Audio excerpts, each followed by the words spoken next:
She stands at the edge of her kingdom watching flames dance across her fingertips, not because she summoned them, not because she's showing off. They're just there. They're always there. Princess Flame, ruler of the Fire Kingdom, elemental force of nature, teenager who can't hold hands without third-degree burns, is thinking about something most princesses never have to consider. What if the most dangerous thing about you isn't something you do, but something you are? The Fire Kingdom glows behind her, all molten rock and flowing lava, a place where her people thrive in temperatures that would vaporize most living things in seconds. It's beautiful here, in its way. Harsh, unforgiving, but honest. Fire doesn't pretend to be something it's not, and neither does she. Not anymore. She remembers a boy. Blue shirt, white hat, terrible ideas about heroism and romance. She remembers thinking maybe, just maybe, she could be normal. That she could date and laugh and hold someone close without reducing them to a pile of ash and regret. She remembers being wrong about that. Really catastrophically wrong. But we're getting ahead of ourselves. In this video, we're diving deep into the complete lore of Flame Princess, from her prison childhood to ruling an entire kingdom. We're talking forbidden love, existential fire powers, toxic relationships, and what it really means to be dangerous. We're exploring how a character literally made of flames became one of Adventure Time's most complex, tragic, and ultimately empowering figures. So get cozy, hit that like button, subscribe for more Adventure Time deep dives, and let's start. Because Flame Princess isn't just another princess in the land of Ooo. She's not bubblegum sweet royalty with a kingdom of candy citizens. She's not the vampire queen with 1,000 years of history and daddy issues. She's something different. Something that terrifies people not because of what she's done, but because of what she might do. Because she was born wrong. Or at least that's what they told her. Her story begins in a prison, which should tell you everything about how the people who were supposed to love her decided to handle having a daughter made of fire. We'll get to the specifics of that nightmare soon enough. But right now, standing at the edge of her kingdom, Flame Princess is thinking about control. About power. About whether someone born to burn can ever truly be safe. The prophecy said she would destroy the world. Not might. Would. As in predetermined, inevitable, already written in whatever passes for cosmic stone tablets in the land of Ooo. And when you're told from infancy that you're basically an apocalypse waiting to happen, it does things to your psyche. It makes you question every emotion, every burst of anger, every moment of passion. Is this just teenage angst, or is this the end of the world starting? Adventure Time gave us a lot of complex characters. That's kind of the show's whole thing. Beneath the candy-coloured whimsy and mathematical references, there's genuine emotional depth, philosophical questions about existence, and characters dealing with trauma in ways that kids' shows usually don't touch. But Flame Princess hits different, because her entire existence is a metaphor we can all relate to. She's the person who's told they're too much. Too angry, too passionate, too intense, too dangerous to be around. She's what happens when everyone treats you like a bomb and then acts surprised when you explode. Her relationship with Finn, the show's hero, became one of the most analysed aspects of Adventure Time, and for good reason. It's messy. It's uncomfortable. It's exactly how teenage relationships actually work when you mix heroic complexes, emotional immaturity, and the genuine desire to connect with someone who understands you, except, with more literal fire and world-ending potential. But Flame Princess is so much more than just Finn's ex-girlfriend, which is precisely why she deserves this deep dive. She's a character who goes from imprisoned child to revolutionary leader. From someone who can barely control her powers to someone who has to make impossible decisions about the fate of her kingdom. From a girl who thought love meant letting someone else define her to a woman who burns bright on her own terms. The fire never stops. That's important to understand. When you're made of elemental flame, there's no off switch. No moment where you're not actively combusting. No peaceful sleep where you're just a normal girl dreaming normal dreams. You're always on fire, always dangerous, always one emotional spike away from burning down everything around you. Imagine trying to navigate high school drama, first love, family issues, and political intrigue while literally being a walking natural disaster. That's Flame Princess in a nutshell. Except the nutshell would immediately burst into flames, which kind of proves the point. She challenges everything the Land of Ooh usually accepts about princesses. Princess Bubblegum rules through science and sometimes morally questionable control. Marceline floats above it all with immortal detachment and bass guitars. Lumpy Space Princess is, well, Lumpy Space Princess. But Flame Princess rules through something primal. Through an understanding that power isn't about control or detachment or drama, it's about accepting what you are and using it responsibly. Which is a wild lesson to learn when what you are is literally made of destructive force. Her arc touches on themes that resonated deeply with Adventure Time's audience. The kids who grew up with the show aren't kids anymore. They're adults dealing with their own feelings of being too much, not enough, misunderstood, or fundamentally different from everyone around them. They've been in relationships that burn too hot too fast. They've dealt with parents who didn't know how to handle them. They felt the weight of expectations and prophecies, even if those prophecies were just, "You'll never amount to anything," or "You're exactly like your father." Flame Princess's story asks uncomfortable questions. Can you love someone who's fundamentally dangerous? Can you be in a relationship when you're still figuring out who you are? How do you break free from a family that sees you as a threat? What does it mean to rule when you were raised in isolation? And perhaps most importantly, if everyone expects you to be the villain, how do you prove them wrong without losing yourself in the process? The beauty of Adventure Time is that it doesn't give easy answers. Flame Princess doesn't suddenly become safe because she falls in love. She doesn't stop being dangerous because she becomes a good person. The fire is always there. The potential for destruction never goes away. What changes is her relationship with that part of herself. What changes is everyone else's understanding that maybe the problem wasn't that she was made of fire. Maybe the problem was locking her away and telling her she was wrong for existing. Throughout this journey, we'll explore every major moment of her story. The prison, the prophecy, the first meeting with Finn that changed everything, their relationship and its inevitable collapse, her rise to power and what that meant for a character who was literally imprisoned for being too powerful, her role in the elemental balance of Ooh, and ultimately where she ends up, not as Finn's girlfriend, not as the destroyer of worlds, but as herself. Complicated, powerful, still burning, but finally free. We'll laugh at the absurdity of trying to date when your touch causes second-degree burns. We'll cringe at Finn's many mistakes in handling their relationship. We'll cheer when Flame Princess finally takes control of her own narrative. And we'll probably cry a little when we realise how much of her story mirrors our own struggles with acceptance and self-worth. Because at the end of the day, Flame Princess represents something universal. She's every person who was told to dim their light, quiet their voice, control their emotions, be less of who they are so other people feel comfortable. She's the anger that society tells women especially to swallow. She's the passion that gets labelled as dangerous instead of powerful. She's proof that the things that make us different aren't flaws to fix. They're forces to understand and channel. The Land of Ooh is full of magic and wonder and talking candy and existential horror dressed up as children's entertainment. But somehow, a princess made of literal fire became one of its most human characters. Someone who struggles with the same things we all do, just with higher stakes and more property damage. So as we stand here with Flame Princess looking out over her kingdom, watching her contemplate the weight of being herself, we're really asking the question that defines her entire arc. The question that makes her story matter. The question that probably brought you to this video in the first place, whether you realised it or not. Can someone born to burn ever find peace? Every kingdom in Ooh has an origin story. The Candy Kingdom was built by Princess Bubblegum from the remnants of a post-apocalyptic wasteland, because apparently creating sentient life forms from sugar is just how she processes trauma. The Ice Kingdom exists because a man named Simon put on a cursed crown and lost his mind over 1,000 years.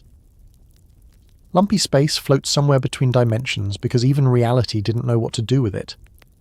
But the Fire Kingdom has always burned. It existed before the Mushroom War, before kingdoms had names, when the world was still figuring out what elements even meant. Fire was first. Fire remembers. And into this ancient burning realm, a baby was born. Not just any baby, a princess. Flame Princess. And the moment she took her first breath, if you can call it breathing when you're made of combusting elemental energy, The courtiers made a proclamation that would define her entire childhood. This child will destroy the world. Not metaphorically, not eventually. The prophecy was specific, absolute, and terrifying. If her power ever reached its full potential, if she ever experienced emotions too intensely, if she ever lost control, the entire planet would burn. Ooh would become ash. Everyone would die, all because this baby existed. Now, most parents hearing this about their newborn might think, okay, we need to be careful, we need to teach her control, we need to love her extra hard so she grows up stable. Flame King, ruler of the Fire Kingdom and objectively terrible father, had a different idea.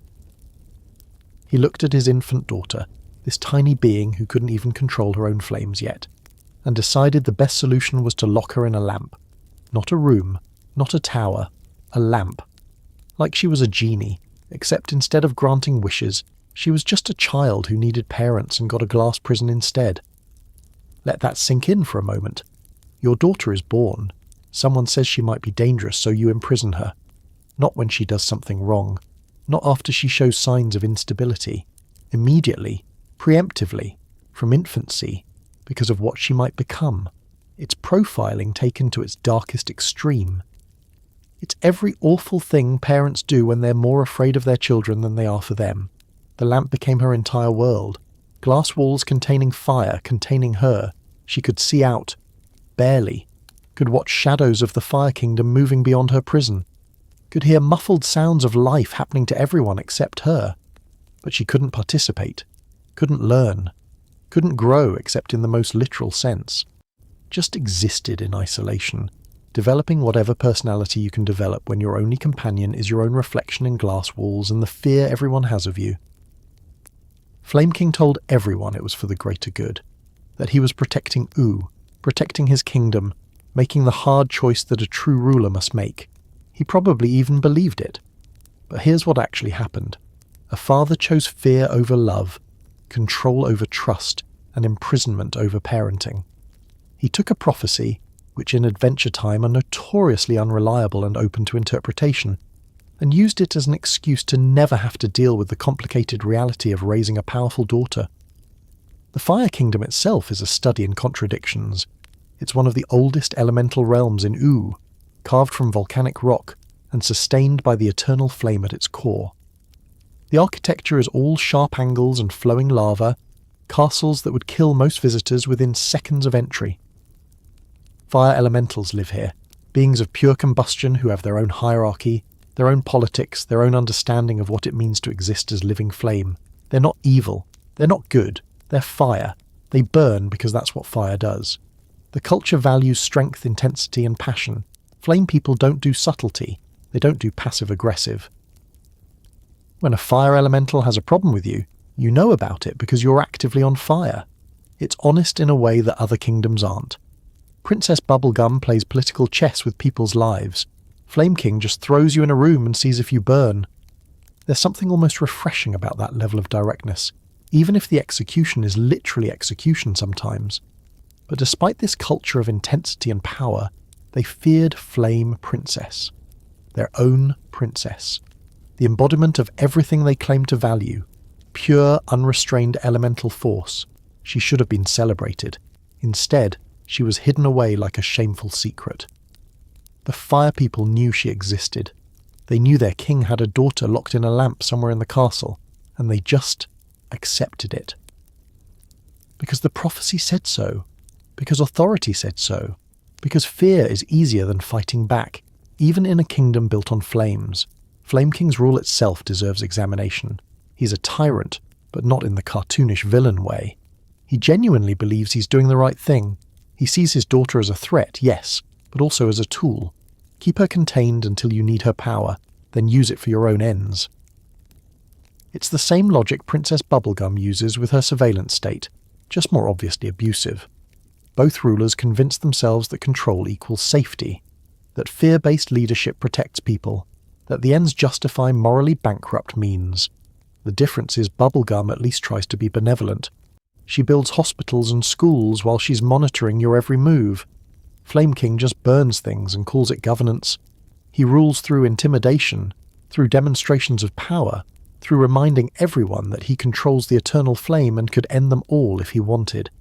It's authoritarian leadership stripped of any pretense. And into this world of tyranny and fear, Flame Princess was born and immediately imprisoned. Think about what that does to a developing mind. Forget the magical prophecy for a second. Just think about the psychology. You're a child.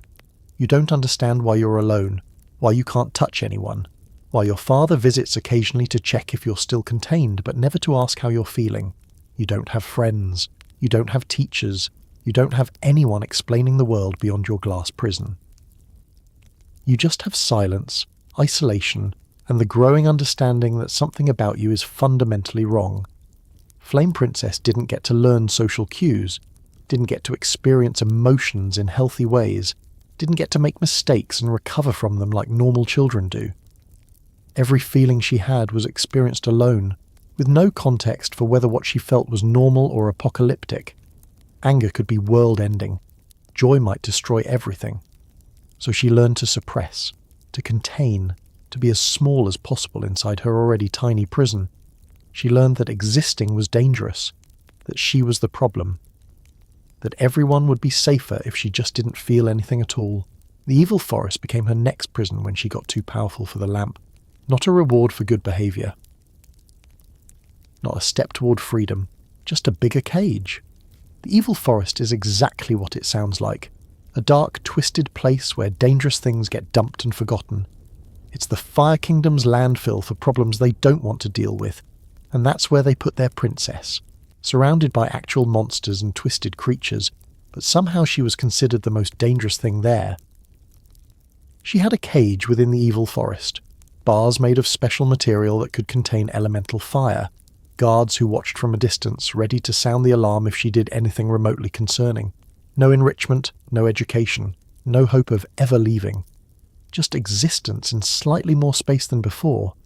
It's solitary confinement for a crime she never committed, for a prophecy that might not even be true, for the sin of being born powerful in a world that fears power it can't control. Here's where we need to ask the philosophical question that haunts Flame Princess's entire arc. Is she dangerous because of what she is, or did they make her dangerous by treating her like a threat?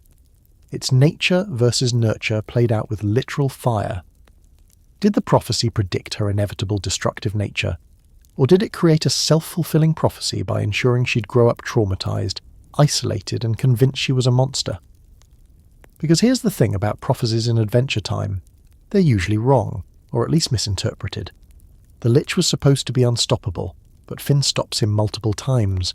Magic Man's curses can be broken. Even Golb, the embodiment of chaos and destruction, doesn't end existence the way everyone feared. Prophecies in Ooh are less about predicting the future and more about revealing character. They're tests of who you become when faced with supposedly inevitable doom. Flame Princess was told from birth she would destroy everything, so she spent her entire childhood trying not to exist too loudly, trying not to feel too much, trying to be smaller, quieter, less than what she was. And that kind of suppression? That's what actually becomes dangerous. That's what creates the ticking time bomb everyone feared. Not the fire itself, but the pressure of containing it without any release, any understanding, any love to balance the fear. Compare this to how Princess Bubblegum handles potential threats. She surveils, she controls. She makes contingency plans for every citizen in her kingdom. She's so afraid of chaos that she tries to eliminate every variable, including free will sometimes. Both rulers, Flame King and Princess Bubblegum, look at something powerful and think contain it. Neither considers that maybe the thing they fear needs guidance, not imprisonment. That maybe control isn't the same as safety. The Fire Kingdom's hierarchy reflects this paranoia. At the top, Flame King and his court. Below them, warriors and administrators who maintain order through force. Below that, regular fire citizens trying to live their lives while their king occasionally throws someone into lava for disagreeing with him. And at the bottom, hidden away, the most powerful being in the entire kingdom, locked up specifically because of that power. It's a system built on fear pretending to be strength. Fire elementals in Ooze cosmology are one of 4 primary forces: fire, ice, candy, and slime. They're not just citizens of a kingdom, they're fundamental aspects of reality. They've existed since before the Mushroom War reshaped the world, since before humans were barely holding on to existence, since elements first separated from primordial chaos. Flame Princess isn't just a princess. She's the embodiment of one of reality's building blocks. She's fire given consciousness and teenage angst. That's what makes Flame King's decision even more absurd. You're imprisoning a fundamental force of nature because you're scared of what it might do. That's like trying to lock up gravity because someone might fall. Fire burns. That's what it does. That's what it's supposed to do. Containing it, suppressing it, treating it like a defect rather than a feature. That doesn't make anyone safer. It just means when it finally does burn, it burns everything. So Flame Princess grew up in cages. First a lamp, then the evil forest. Always contained, always watched, always feared. She learned language somehow, probably from guards talking just outside her prison. She learned about the world in fragments, in glimpses, in the tiny pieces of information that filtered through her isolation. She learned that she was different, dangerous, wrong. That the best thing she could do for everyone was just stay locked away and try not to be too much of what she was. And then one day, a dog and a boy would stumble into the evil forest looking for adventure. They'd find her cage. They'd see a girl made of fire trapped behind bars, and everything would change. But not in the way anyone expected. Not in the way the prophecy claimed. Because trauma doesn't create destiny. It creates choice. And Flame Princess was about to make the first real choice of her entire life. The cage can only hold you until you realize the door was never locked. It was just fear keeping you inside. Jake the dog has terrible ideas sometimes. It's part of his charm. He's a magical, stretchy dog who's lived long enough to know better, but still occasionally decides to poke things that shouldn't be poked. So when he and Finn are adventuring through the evil forest looking for something to fight or save or both, and Jake spots a cage with a girl made of literal fire inside, his first thought is naturally, we should investigate this. Not, maybe there's a reason she's caged. Not, this seems like a contained apocalypse waiting to happen. Just pure curiosity, and the confidence that comes from being functionally immortal and stretchy. Finn sees her, and something shifts. He's 13 years old, which is an age where hormones are already making terrible decisions without adding magical fire girls into the equation. But this isn't just puberty talking. Finn has spent his entire life wanting to be a hero, wanting to save people, wanting to matter in the grand story of... And here's a princess literally imprisoned, literally in need of rescue. It's every heroic fantasy he's ever had wrapped in flames and mystery. She's beautiful in the way dangerous things are beautiful. You know you shouldn't touch, but you can't look away. Flame Princess looks at them through the bars of her cage. She's never seen a human before, not really. Never seen a dog that talks and stretches. Never had anyone look at her with something other than fear. Finn is staring at her with wonder, with curiosity, with something she doesn't have a name for yet. It's the first time in her entire life someone has seen her as something other than a contained threat. And that feeling, that moment of being seen as a person rather than a prophecy, that's intoxicating in ways she doesn't understand yet. They talk. Awkwardly at first, because Flame Princess barely knows how to have a conversation that isn't with herself. Finn asks why she's in a cage. She explains about the prophecy, about being too dangerous, about how her father locked her away to protect the world, and Finn, with all the wisdom and nuance of a 13-year-old boy who's only known adventure and heroism, decides immediately that this is wrong, that she shouldn't be caged, that she deserves freedom. He's not wrong about that. But he's also not thinking about the consequences, about what happens when you free something that's been contained under pressure for years. Princess Bubblegum, meanwhile, is about to make everything exponentially more complicated. Because Finn has been crushing on Phoebe for years, following her around like a puppy, doing quests for her approval, convinced that someday she'll realise they're meant to be together despite the massive age gap and her complete lack of romantic interest. Phoebe is roughly 800 years old, made of bubblegum, and has the emotional availability of a supercomputer. She sees Finn as a useful ally and maybe a friend, but definitely not boyfriend material. She's been gently but firmly keeping him at arm's length for seasons. But the moment Finn shows interest in someone else, the moment he finds a girl his own age who actually seems interested in him, suddenly Phoebe has opinions, strong opinions. Specifically, The opinion that Flame Princess is far too dangerous for Finn to be around, which sure, objectively true on the surface, but let's be real about what's happening here. Phoebe is experiencing something she's too emotionally stunted to recognise as jealousy. She doesn't want Finn romantically, but she's gotten used to his attention, used to being the centre of his heroic universe. Flame Princess threatens that dynamic. So Phoebe tells Finn that Flame Princess is evil. Not dangerous, not traumatised, not in need of help. Evil. Inherently bad. The kind of person a hero should fight, not date. And Finn, because he trusts Phoebe implicitly and hasn't yet learned that even people you admire can be wrong, believes her. For a while. He goes back to the evil forest convinced he needs to test whether Flame Princess is truly evil or just misunderstood, because apparently the way to figure that out is through elaborate schemes rather than, having an honest conversation. The early interactions between Finn and Flame Princess are a masterclass in everything wrong with how we teach young people about relationships. Finn treats her like a project, like something to fix or save or prove wrong.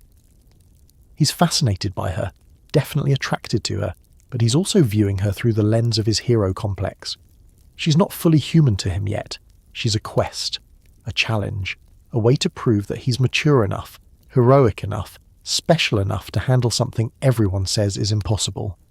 Flame Princess, for her part, is experiencing connection for the first time in her life. Someone is choosing to spend time with her. Someone thinks she's worth the risk. Someone sees past the fire to whatever might be underneath. She doesn't have the context to recognise red flags, doesn't have friends to ask if this is normal, doesn't have any framework for healthy relationships because she's never seen one. All she knows is that loneliness hurts, and Finn makes it stop hurting, at least temporarily. Their first real date is chaos incarnate.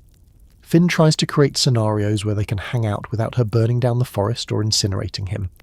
It goes about as well as you'd expect when you're trying to date someone whose base temperature is literally lava. Trees catch fire. Wildlife evacuates. At one point she laughs and a nearby boulder melts. It's like trying to hug a campfire and being surprised when you get burned. The physics of their relationship are working against them from the start. But there are genuine moments too. Moments where Flame Princess forgets to be careful and just experiences joy for the first time, where she makes a joke and Finn laughs not because it's his quest to laugh, but because it's actually funny.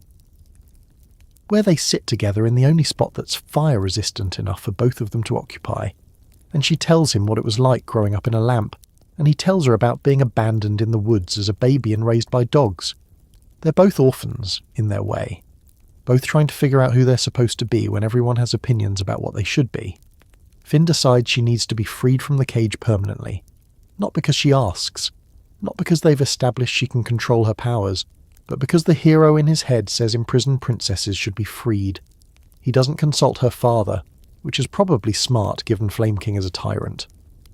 Doesn't talk to Princess Bubblegum, who would absolutely forbid it. Doesn't really think through the consequences at all. He just does it. Because heroes act, and thinking is for people who aren't the main character. The moment Flame Princess steps out of that cage for the first time in years, maybe ever, is powerful. She's free, actually free, can go anywhere, do anything, be anyone.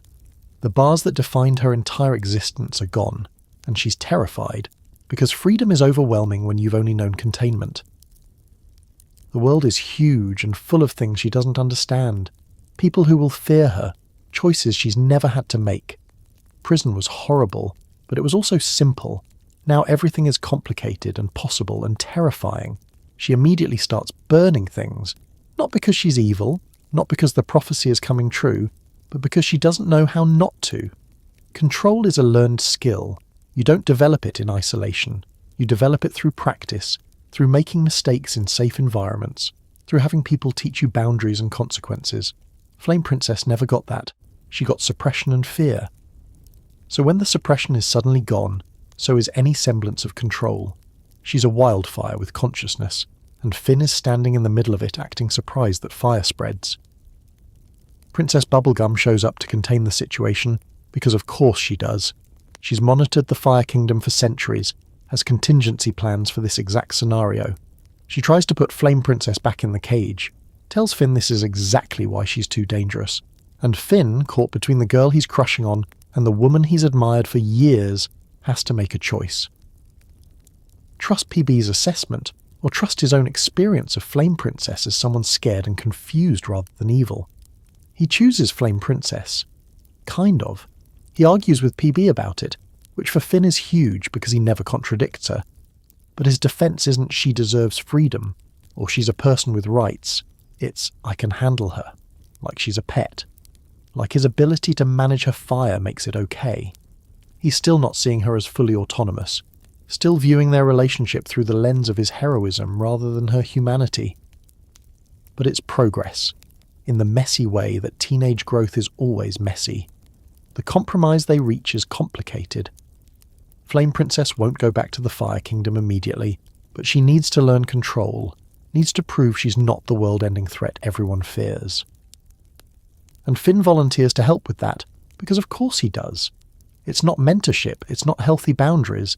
It's a 13-year-old boy convinced he can fix a traumatized fire elemental through the power of adventure and good intentions.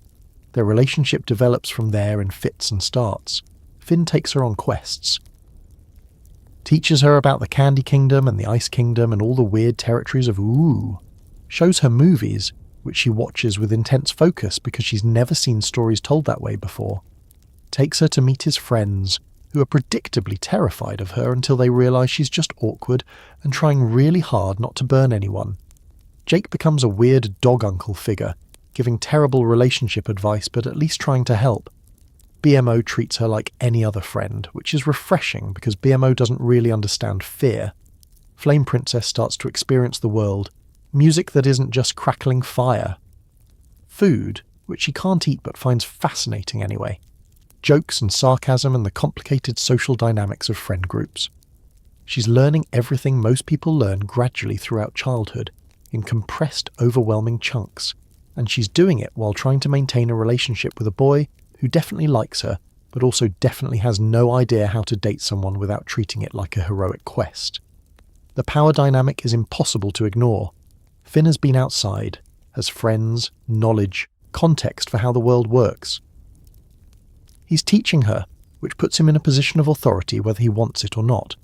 And Flame Princess is grateful for that teaching, dependent on it even, which makes it hard for her to assert herself when things feel wrong. She doesn't know enough to know what healthy looks like, so she accepts Finn's version of the relationship because it's the only version she's experienced. But here's what Finn doesn't realise. Helping someone isn't the same as respecting them. Teaching someone isn't the same as seeing them as an equal. He cares about Flame Princess genuinely. But he also likes feeling needed, likes being the hero of her story. Likes that she looks at him like he's special, because PB never looked at him that way. His feelings are real, but they're also tangled up in his ego, his hero complex, his need to be important to someone important.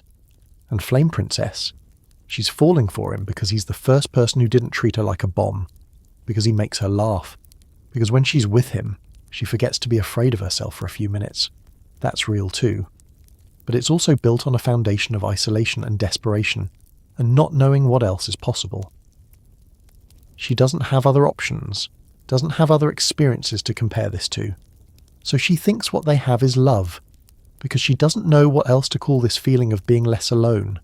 Their relationship is genuine and problematic at the same time, which makes it fascinating to watch. They have real chemistry, real moments of connection. They're both trying their best with the emotional tools they have, which aren't many. But the structure is flawed from the start. You can't build healthy love on a foundation of hero worship, power imbalance, and trauma responses.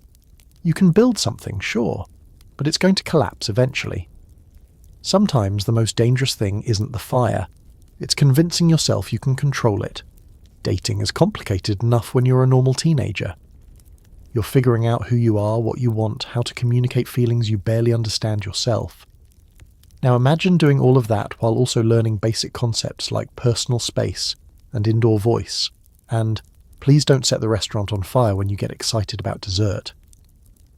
That's Flame Princess trying to navigate her first real relationship while simultaneously experiencing the outside world for the first time. It's like learning to swim and juggling chainsaws simultaneously, while on fire, which she always is. The early dating phase with Finn is sweet in the way that first relationships often are. Intense, all-consuming, convinced that what you're feeling is unique in the history of the universe. They hold hands, except they can't actually hold hands because Finn's flesh hand would immediately blister. So they hold a stick between them, both gripping opposite ends. It's ridiculous and adorable and deeply sad all at once. Romance through intermediary objects, connection at arm's length. It's a perfect metaphor for relationships where physical intimacy is complicated, where you have to get creative about showing affection, where I want to be close to you and I might accidentally hurt you, exist in constant tension. Finn takes her everywhere, shows her his favourite spots in the Candy Kingdom, though they have to stay outside the actual populated areas because Princess Bubblegum is still not thrilled about this relationship, and also the structural integrity of sugar-based architecture around open flames. The grasslands where Finn and Jake have fought demons and saved villages, and done all the heroic things that make up Finn's identity. Even the tree fort, though they have to set up a fireproof zone in the yard because the inside of a wooden house isn't exactly fire elemental friendly. Flame Princess is experiencing everything for the first time. Movies blow her mind, these little glowing rectangles that tell stories. She watches with absolute focus, trying to understand narrative structure, character motivation, why people cry at sad parts. BMO shows her video games and she's terrible at them initially, unused to the hand-eye coordination required, frustrated when she can't immediately master something. But she keeps trying because this is what normal teenagers do. They play games and watch movies and hang out, and she's desperate to be normal even though she's literally made of elemental fire. Jake tries to be supportive in his Jake way, which means lots of questionable advice delivered with absolute confidence. He tells Finn to play it cool, which Finn interprets as acting aloof, which Flame Princess interprets as Finn losing interest, which creates unnecessary drama that could have been avoided with basic communication. Jake tells Flame Princess that all relationships require compromise, which she takes to mean she should suppress her fire more, make herself smaller, be less inconvenient. Nobody means to give bad advice, but when you're learning about relationships from a magical dog who's been married multiple times and still doesn't understand feelings, the guidance gets weird. Their first dungeon crawl together is peak Adventure Time chaos. Finn is excited to show Flame Princess what adventuring is really about. The teamwork, the problem-solving, the fighting monsters and claiming treasure. He's been doing this his whole life. It's where he's most confident, most himself. And he wants to share that with her, wants her to see him at his heroic best. What he doesn't fully consider is that Flame Princess has never been in a dungeon. Never fought monsters as a team. Never had to coordinate with someone else while also managing her constantly combusting body. She sets off every trap accidentally. Fire-based traps activate early because she's walking fire. Pressure plates are designed for normal weight distribution, not someone who burns so hot the stone beneath her feet cracks. The monsters they're supposed to fight together, she incinerates them before Finn can even draw his sword. Not because she's trying to steal his glory, but because when a monster charges at you, and you've been told your whole life that you're dangerous, your instinct is to defend yourself with overwhelming force. She doesn't have the luxury of measured responses. She only knows extreme or nothing. Finn is frustrated, though he tries to hide it. This isn't how adventuring is supposed to go. She's supposed to be impressed by his heroics, not accidentally solving all the challenges before he can demonstrate them. And Flame Princess picks up on that frustration, internalizes it as failure. She's too much again. Too powerful, too uncontrolled, too incompatible with how things are supposed to work. The dungeon that was meant to bring them together just highlights how different they are. But then they reach the final chamber and find something unexpected, a puzzle that requires both ice and fire to solve. Finn can't do it alone, neither can Flame Princess. They have to work together, timing their actions, trusting each other, using their differences as strengths rather than obstacles. Flame Princess melts the ice locks while Finn navigates the mechanisms. They synchronize without really trying, finding a rhythm that works specifically because they're not the same. And when the treasure chest opens, revealing some magical artifact they'll probably never use again, the real prize is the realization that maybe being different isn't the problem. Maybe the problem is trying to fit into dungeons designed for normal heroes. Meeting each other's families goes about as well as you'd expect when one family is a magical dog and his girlfriend and their weird rainbow children, and the other family is a tyrannical fire king who imprisoned his daughter for existing. Jake's family is chaotic but welcoming. Lady Rainicorn speaks only Korean, which Flame Princess doesn't understand, but the intent comes through. The pups are fascinated by her, asking if she can make shapes with her fire, if she ever burns herself, if she's always hot or just sometimes hot. It's overwhelming, but also kind of wonderful. This is what family can be, loud and weird and accepting. Flame King is another story. When Finn finally meets Flame Princess's father, it's everything you'd expect from a tyrant who imprisoned his own daughter.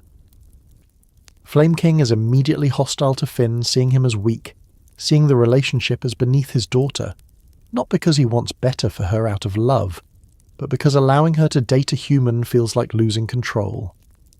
If she has loyalty to someone else, someone outside the Fire Kingdom, then she's not fully his to command anymore. The whole meeting is a power play.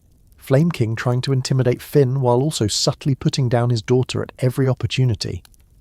Flame Princess watches her father diminish her in front of Finn, and something shifts.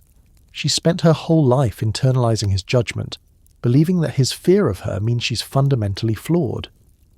But seeing him interact with Finn, seeing the casual cruelty, the manipulation, the tyranny, she starts to question whether the problem is really her, or if maybe her father is just terrible at being a parent. It's a small realization, but important. The first crack in the foundation of her self-loathing. The Ice King becomes an unexpected recurring problem in their relationship because of course he does. Ice King is obsessed with kidnapping princesses, and Flame Princess is technically a princess, so his broken brain decides she's fair game despite being made of the one element that's literally his opposite. His kidnapping attempts are disasters. He grabs her, his ice powers and her fire powers create massive steam explosions. Buildings get destroyed not through malice, but through thermodynamics. Finn has to rescue her repeatedly, which starts to bother Flame Princess because she doesn't need rescuing from Ice King. She's functionally more dangerous than he is. But Finn's hero complex demands he be the rescuer. One kidnapping attempt reveals something crucial though. Ice King isn't just kidnapping Flame Princess for the usual creepy reasons. He's lonely. He sees Finn and Flame Princess together, sees their connection, and wants that for himself. His brain is so fractured by the crown that he doesn't understand why grabbing random princesses and forcing them to marry him doesn't create genuine connection. Flame Princess, surprisingly, feels bad for him. Not enough to marry him, obviously, but she recognizes loneliness when she sees it. She spent years alone in a lamp. She knows what isolation does to you. Ice King is tragic in a way that makes her uncomfortable because she could have ended up like him. So broken by magic and trauma that you can't remember what connection felt like when it was real. Double dates with Jake and Lady Rainicorn are exercises in how to feel inadequate about your relationship in real time. Jake and Lady are genuinely functional as a couple. They communicate across language barriers. They support each other's interests. They have inside jokes and comfortable silence and all the markers of a healthy long-term relationship. Watching them, Finn and Flame Princess can't help but notice the contrast. How they argue about small things that don't really matter. How Finn sometimes treats adventuring like a performance for her benefit. How Flame Princess still doesn't quite understand social cues and says things that land wrong. They're not Jake and Lady. They're messy and new and figuring it out, which is fine, but it's hard not to compare. The destructive capabilities are always there, humming in the background of every interaction. Flame Princess gets excited and her flames intensify. She laughs too hard and nearby objects start smoking. She cries, which she's learning how to do, learning that releasing emotion doesn't make her weak, and her tears are literal lava. Every feeling is potentially catastrophic. So she learns to suppress again, not in the locked-away sense of her childhood, but in the constant self-monitoring sense of be careful, be small, don't inconvenience everyone with your existence. Finn notices her holding back but doesn't fully understand what it costs. He thinks she's getting better at control, which she is, but he doesn't see that control as constant exhausting labour. He gets frustrated when she has flare-ups, when her emotions override her management strategies, when she burns something despite trying her best not to. He's supportive until it becomes inconvenient, which is human and understandable, and also not what Flame Princess needs from a partner. She needs someone who gets that her existence is inherently difficult, that she's not choosing to be destructive, that asking her to just calm down is like asking fire to stop burning. They have genuinely beautiful moments though, times when Finn forgets to be the hero and just exists with her. When they lie on fireproof blankets watching stars and Flame Princess asks questions about constellations because she never learned their names, and Finn makes up elaborate stories about each one because he doesn't actually know either. When she discovers music beyond the crackling of flames and becomes obsessed with melody, rhythm, the way sound can create emotion without words. When Finn teaches her card games and she's terrible at poker because she can't bluff. Every emotion shows in the intensity of her flames. She's learning who she is apart from the cage, discovering preferences, opinions, things she likes and hates. She loves stories but finds romance confusing because her only reference is the relationship she's currently in. She's fascinated by non-fire elements, by water and ice and earth, by things that exist in ways opposite to her. She's naturally curious, which got suppressed in the lamp but now emerges in endless questions about how things work, why people do things, what everything means. Finn finds it endearing mostly, though sometimes exhausting when he doesn't have answers and she pushes for them anyway. The philosophical question underlying all of this is staring them in the face, but neither quite articulates it. Can you love someone while still discovering who you are? Flame Princess doesn't know herself yet. She's been herself for maybe months outside the cage. She has no idea what she wants from life beyond not prison and connection with someone. She doesn't know her boundaries, her deal breakers, her actual preferences versus preferences she's adopted from Finn because he's her primary source of information about the world. She's not a blank slate. Her personality exists, sharp and curious, and more emotionally intelligent than anyone gives her credit for. But she's still becoming. And Finn, he thinks he knows who he is. Hero, adventurer, best friend to Jake, defender of Ooh. But he's 13, then 14. Growing up on camera, basically, figuring out that being a hero doesn't automatically make you a good boyfriend. That saving someone doesn't mean you understand them. That you can genuinely care about someone and still treat them badly, because you're too caught up in your own narrative to see theirs clearly. He's learning too, just as messy as she is, just as confused about how relationships work beyond the stories where heroes get the princess and everyone lives happily ever after. They're two people trying to build something while still under construction themselves. It's unstable by design. But it's also real. The feelings aren't fake just because the foundation is shaky. The connection isn't meaningless just because the power dynamics are problematic. They're doing their best with the emotional tools they have, which aren't many, which barely qualify as tools, honestly. They're basically building a house with a hammer made of good intentions and nails made of hope. It's not going to hold forever, but they don't know that yet. The red flags pile up slowly enough that neither notices the collection. Finn lying to Flame Princess about small things to protect her. Flame Princess changing herself to fit what she thinks Finn wants. Finn getting weird about her talking to other guys, even though she's literally just talking because she's starved for social interaction. Flame Princess feeling grateful that Finn dates her at all, like she owes him for seeing past her fire. Neither of them communicating clearly about what they need because they don't really know what they need. Just feeling their way through the dark, hoping good intentions are enough. The truth is, dating as a teenager is already impossible. You're changing too fast. Your brain is a construction zone. Your hormones are making decisions your frontal cortex would veto if it was fully developed. Now add superpowers, trauma, a hero complex, and the weight of prophecy, and you get Finn and Flame Princess. Two kids trying really hard to make something work that might have been doomed from the start, not because of who they are, but because of when they are. Timing matters. Readiness matters. And neither of them is ready for what they're trying to build. But they don't know that yet. Right now, they're in the good part. The part where problems seem manageable, where connection feels like enough, where love seems simple even though it's not. They're happy, mostly. Learning together. Growing, though not always in the same direction. Building towards something that looks like a future until you look close enough to see the cracks forming in the foundation. Turns out dating as a teenager is hard enough without the whole accidentally burning down buildings thing. Add in elemental powers and unresolved trauma, and a prophecy about destroying the world, and honestly, they're doing pretty well just making it through dates without major casualties. That's not the bar we should set for relationships. But when you're learning to love while learning to live, sometimes survival counts as success. Lying to your girlfriend is bad. This is not controversial relationship advice. It's pretty much baseline don't do this territory, right up there with don't forget her birthday and maybe don't flirt with other people in front of her. But Finn takes lying to a place that's almost impressive in its wrongness. He doesn't just tell a small lie. He doesn't just omit something awkward. He creates an elaborate multi-layered deception involving dreams, manipulation, and his ex-crush Princess Bubblegum, and then he doubles down when given multiple opportunities to come clean.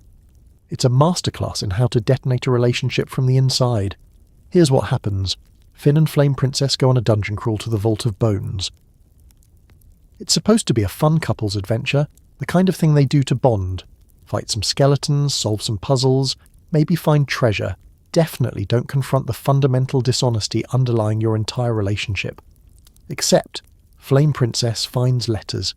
Letters that Finn wrote to her. Letters he never sent. Letters that reveal he's been talking to Princess Bubblegum about her behind her back, strategizing about the relationship, treating their connection like a problem to solve rather than a partnership to nurture. The letters aren't even the worst part. The worst part is what they reveal about Finn's mindset. He's been consulting with Phoebe about whether Flame Princess is too dangerous, about whether dating her is safe, about contingency plans if she loses control. He's been treating her like a threat he's managing rather than a person he's dating. Every sweet moment, every declaration of affection, every time he said he accepted her, there's been this shadow conversation happening where he's basically asking, is my girlfriend going to destroy the world and do I need an exit strategy? Flame Princess reads these letters in real time, watches her entire relationship recontextualize itself. Every moment she thought was genuine now has this question mark attached. Did he actually care about her, or was he just monitoring a potential apocalypse? Was she a girlfriend or a mission? The betrayal isn't just that he lied, it's that he reduced her to a problem, to a threat, to something that needed management and oversight. After everything she'd been through, after finally finding someone who saw her as a person, she discovers he was seeing her as a Category 5 disaster in girlfriend form. Finn's immediate reaction is not to apologize, not to take responsibility. His first instinct is to minimize, to explain, to justify why lying was actually the reasonable choice in this situation. He tells her he was protecting her, that he didn't want her to feel bad about herself, that PB was just helping him be a better boyfriend. Every excuse makes it worse because every excuse confirms that he doesn't actually see why this is a problem. He's so caught up in his hero narrative that he can't grasp how profoundly he's violated her trust. The thing about Finn is that he's not a bad person. He genuinely cares about Flame Princess. His feelings are real, but he's also deeply immature in ways that teenage boys often are. He thinks caring about someone means protecting them from hard truths. He thinks being a hero means making decisions for other people for their own good. He thinks love means never having to admit you screwed up because your intentions were pure. He's Princess Bubblegum's student in all the worst ways, convinced that control and surveillance equal care, that keeping secrets is justified if you're doing it for someone's benefit. Flame Princess's response is fire. Literal fire. Her emotions override her control and the dungeon starts burning. Not because she wants to hurt Finn, not because the prophecy is coming true, but because betrayal hurts, and she processes pain through flames.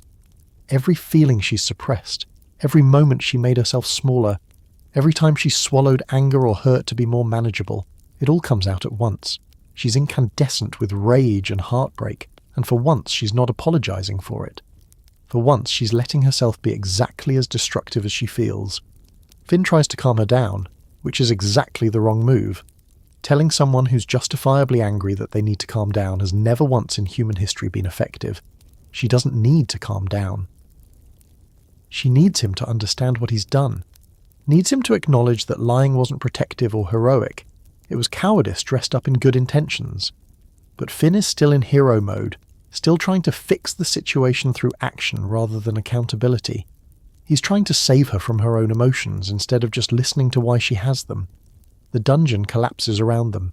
They escape, barely, but the relationship doesn't. Flame Princess tells Finn she needs space, needs time to process, needs to figure out if trust can exist when it's been this thoroughly broken. Finn hears this as a temporary setback. Thinks he can win her back with grand gestures, with more heroics, with proving himself worthy. He doesn't understand that this isn't about worthiness, it's about honesty. And you can't gesture your way out of a lie. Princess Bubblegum's role in all this deserves examination because she's not innocent here. Yes, Finn came to her for advice, but PB is 800 years old. She knows better than to participate in this kind of manipulation. She could have told Finn to talk directly to Flame Princess about his concerns, could have encouraged open communication instead of secret strategizing. Instead, she fed into his worst instincts because on some level, she wanted to prove that Flame Princess was too dangerous for Finn. Not because she wanted to date Finn herself, she's been clear about that, but because she didn't want to lose his loyalty and attention to someone else. PB's surveillance state mentality extends to personal relationships. She monitors, she manipulates, she creates contingency plans for everyone in her orbit. She probably had genuine concerns about Flame Princess's destructive potential, but she expressed those concerns in the worst possible way, by encouraging Finn to deceive his girlfriend rather than addressing the situation honestly. She enabled his hero complex because his hero complex kept him orbiting her, kept him available for the dangerous missions she occasionally needed him for. A Finn in a healthy relationship with someone his own age might start questioning why an ancient candy scientist keeps sending him on life-threatening quests. The breakup is messy and public and absolutely devastating for both of them. Flame Princess returns to the Fire Kingdom, not because she wants to, but because she doesn't know where else to go. Finn is her primary connection to the outside world. Without him, she's back to isolation, just a different kind. Not a cage exactly, but loneliness that feels just as confining. She has to figure out who she is without him, which is terrifying because she barely got to figure out who she was with him.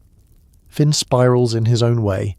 He can't understand why being a hero doesn't translate to being a good boyfriend. In his mind, he saves people, he fights evil, he does the right thing. How does that not make him boyfriend material? But heroism and partnership are different skills. Saving someone from a dungeon doesn't mean you know how to navigate the vulnerable complexity of actual intimacy. Slaying demons doesn't teach you how to apologize sincerely. He's spent his whole life being told he's special, the hero, the main character. The idea that he's not automatically good at relationships because he's good at adventuring doesn't compute. Jake tries to help, but Jake's advice is, as usual, a mixed bag of genuine wisdom and absolutely terrible takes. He tells Finn that sometimes relationships end and that's okay. Good advice. He also tells Finn that girls are mysterious, and you can't really understand them, so don't worry about it. Terrible advice that perpetuates the idea that women are incomprehensible rather than just people with different experiences. Jake means well, but he's also a dog who became a father of 5 without really thinking through the implications, so his relationship wisdom has significant gaps. The bad for you conversation happens later, after some time has passed. Finn tries one more time to win Flame Princess back. He shows up with flowers that immediately catch fire. He gives a speech about how he's changed, how he understands now, how they're meant to be together. And Flame Princess, who has spent the time apart actually thinking about what she needs and wants, tells him the truth that breaks his heart. She says he's not bad, but he's bad for her. That their relationship brought out the worst in both of them. That she needs to figure out who she is without defining herself through him or in opposition to him. It's the most mature thing anyone says in their entire relationship. She's not saying Finn is evil or irredeemable. She's saying the dynamic between them is toxic. That they bring out each other's insecurities and worst impulses. That love isn't enough when the structure is fundamentally broken. Finn wants to argue, wants to prove her wrong. But there's nothing to prove wrong. She's not making a factual claim. She's stating a boundary, and boundaries aren't negotiations. What this reveals about both characters is crucial for understanding their arcs. Finn learns, slowly, painfully, that being the hero of the story doesn't exempt you from consequences, that you can hurt people with good intentions, that caring about someone means respecting their autonomy even when their choices don't include you. He's forced to confront his hero complex, his need to be needed, his tendency to treat relationships as quests to complete rather than partnerships to maintain. It's humbling in the best and worst ways. Flame Princess learns that she has standards, that she deserves honesty. That being alone is better than being with someone who lies to you. She learns that her anger is valid, that she doesn't have to suppress her feelings to make other people comfortable, that setting boundaries doesn't make her the destructive monster everyone feared.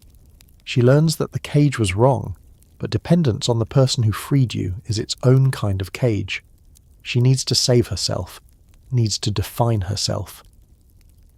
Needs to be someone before she can be someone's girlfriend.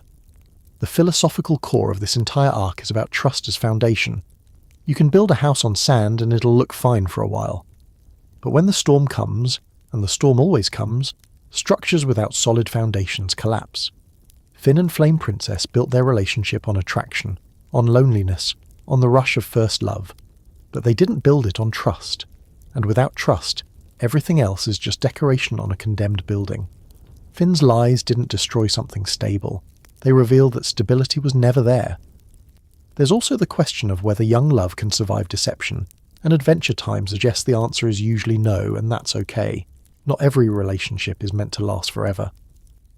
Some relationships are meant to teach you what you need so you can find it properly later. Finn and Flame Princess taught each other important lessons. Finn learned that heroism doesn't equal relationship competence. Flame Princess learned that she deserves partners who see her as an equal. These are valuable lessons. They hurt to learn, but they're necessary. The breakup is necessary for both characters' growth. Finn needs to learn to be alone, to stop defining himself through romantic relationships or hero worship of Princess Bubblegum. He needs to figure out who he is when he's not trying to impress anyone. Flame Princess needs to learn that she's not just her worst fears given form, that she can be powerful and controlled, passionate and responsible, fire and something more than fire. She needs space to become herself without the weight of someone else's expectations. What makes this storyline special is that Adventure Time doesn't vilify either character. Finn isn't portrayed as an evil manipulator. He's a kid who made selfish choices and has to live with the consequences. Flame Princess isn't portrayed as crazy or overreacting. Her anger is valid. Her boundaries are reasonable.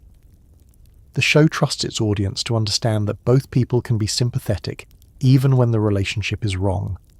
That sometimes nobody is the villain. The situation itself is just broken. The aftermath shows both of them processing grief differently. Finn throws himself into adventures trying to outrun his feelings.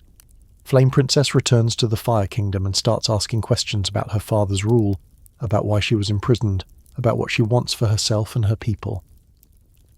The breakup becomes a catalyst for growth, which is what breakups should be when they're not just trauma. They hurt, but they also clarify. They show you who you are when you're not performing for someone else. In the vault, Flame Princess found Finn's letters, but in a way she found something more important. She found proof that her instincts were right, that the moments when she felt like something was off weren't her being paranoid or difficult. They were accurate assessments of a dishonest situation. She found validation that trusting yourself matters more than trusting someone who lies to you, even someone who claims to love you. Maybe especially someone who claims to love you. Can young love survive deception? Maybe if both people are committed to radical honesty afterward, to rebuilding trust brick by painful brick. But usually no.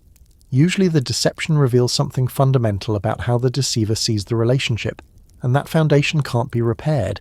It needs to be demolished and rebuilt from scratch. Finn and Flame Princess don't get that chance. Don't want it, really. Because sometimes love isn't enough. Sometimes timing is everything. Sometimes the person you love is wrong for you, and staying together would just be slow-motion destruction instead of the quick burn kind. The girl made of fire learned to recognize when someone was gaslighting her, and she chose to burn that bridge completely rather than keep crossing it hoping for different scenery on the other side. That's not destruction. That's clarity. That's power. That's knowing yourself well enough to know what you won't accept, even from someone you love. Sometimes the hardest thing a flame does isn't burn everything down. It's knowing when to walk away from something that's already ash. Going home after a breakup is hard. Going home when home is a tyrannical kingdom ruled by the father who imprisoned you as a baby is significantly harder. Flame Princess returns to the Fire Kingdom not because she wants to, but because she has nowhere else to go. Finn was her bridge to the outside world, and now that bridge is burned, literally, emotionally, every kind of burned. So she goes back to the place that made her, the place that feared her, the place that decided a lamp was appropriate housing for a child. She goes back different than she left. She goes back knowing what freedom tastes like, and that changes everything. The Fire Kingdom hasn't changed. Same molten architecture, same burning rivers of lava, same oppressive heat that would kill most living things, same hierarchy of fear, same tyrannical king sitting on a throne made of obsidian and bad decisions. Flame King is still ruling through intimidation, still throwing dissenters into the lava, still convinced that cruelty equals strength. He probably doesn't even realize his daughter has been gone. Or if he does, he sees it as a problem solved. The dangerous one is contained somewhere else, someone else's responsibility. Out of sight, out of mind, out of his absolute control. Flame Princess walks through the kingdom and sees it with new eyes. She's been outside now. She's seen how other places work. The Candy Kingdom has problems, surveillance state problems, benevolent dictator problems, but at least Princess Bubblegum pretends to care about her citizens' well-being. The grasslands have community, cooperation, people helping each other without being threatened into it. Even the Ice Kingdom, chaotic disaster that it is, operates on loneliness rather than tyranny. But the Fire Kingdom runs on fear. And Flame Princess, who spent her childhood being the thing everyone feared, suddenly understands that fear as governance is just trauma scaled up. She starts talking to fire citizens, not as a princess, not with authority, just as someone asking questions. What do you think about how things work here? Are you happy? Do you feel safe? The answers are variations on a theme. We survive, we obey, we don't question the king because questioning means the cooler or worse. The cooler is where dissidents go. A prison within a prison, the coldest part of the Fire Kingdom, which for fire elementals is literal torture. Being fire and forced into cold, it's like drowning slowly, feeling your essence dim and flicker, questioning whether you'll go out completely. Flame King uses the cooler liberally. Someone disagrees with the decree? Cooler. Someone questions his judgment? Cooler. Someone looks at him wrong on a bad day? Believe it or not, also cooler. It's governance through terror, and it works in the short term because people are afraid to organize, afraid to resist, afraid to imagine anything different. But Flame Princess is thinking about dungeons and cages and lamps. About how fear-based containment doesn't actually fix anything. It just compresses problems until they explode. She goes to see her father, not as a supplicant, not apologizing for existing, just to talk, to understand. She asks him why he imprisoned her. Flame King's answer is exactly what you'd expect from a tyrant who's convinced himself he's reasonable. The prophecy, the danger, the greater good. He locked her away to protect the kingdom, protect her from herself. He frames it as sacrifice, as difficult leadership, as doing what had to be done. Never once does he consider that maybe locking up your daughter is the choice of a coward, not a king. Flame Princess asks about her mother. This is the first time we're really learning about the Fire Queen, about what happened to her. Flame King gets uncomfortable, changes the subject, says it doesn't matter, which means it matters a lot. The implication is that Flame Queen was either killed, imprisoned, or left. All outcomes that suggest Flame King handles powerful women by eliminating them rather than sharing power with them. He saw his daughter as a threat for the same reason he saw his wife as a threat. They had power he couldn't fully control, and control is the only currency he understands. The conversation doesn't go well. Flame King tries to reassert authority, tells Flame Princess she should be grateful for her imprisonment because look, the world didn't end, tells her she's being emotional, irrational, too influenced by outsiders, tells her to go back to her room, not the lamp, he's generous now, an actual room, and stop asking questions that undermine his rule. It's gaslighting on a kingdom-wide scale, rewriting history to make the abuse sound like love, and Flame Princess recognizes it because she's seen this pattern before, in her relationship with Finn, in every interaction where someone with power tells someone without it that their perceptions are wrong. She refuses, says no. It's maybe the first time she's directly defied her father to his face. She's said no before, in the lamp, in the evil forest, but always from a position of captivity. This is different. This is standing in his throne room, fire blazing bright, saying your rule is wrong and I won't pretend otherwise. Flame King is shocked. He's the absolute authority. Nobody tells him no. His daughter especially doesn't tell him no. She's supposed to be grateful, compliant, aware of her place in the hierarchy. Her defiance threatens the entire structure of his power. He tries to have her imprisoned again, orders his guards to take her to the cooler. But here's what Flame King didn't account for. Flame Princess has been outside. She's seen what power can do when it's not based on fear. She's learned that authority isn't legitimate just because it's always been that way. She's discovered that the dangerous one isn't always the one everyone's afraid of. Sometimes the dangerous one is the one in charge, and she's not going back in a cage. Not ever. Not for anyone. The guards hesitate. They've served Flame King out of fear, but Flame Princess is the embodiment of everything they're supposed to value. She's pure elemental fire, more powerful than anyone in the kingdom, including her father. She's the princess, the heir, the one who was prophesied to be too powerful to contain. And she's standing there refusing containment. Some guards move toward her, others step back. The kingdom is watching. This is the moment everything changes or nothing changes. There's no middle ground. Flame Princess doesn't fight. Not immediately. She asks the guards a question. Are you following orders because you believe they're right, or because you're afraid? Do you actually think imprisoning me protects anyone? Or are you just doing what you've always done because questioning is hard? It's a revolutionary question. It puts the moral choice on them instead of just the tactical one.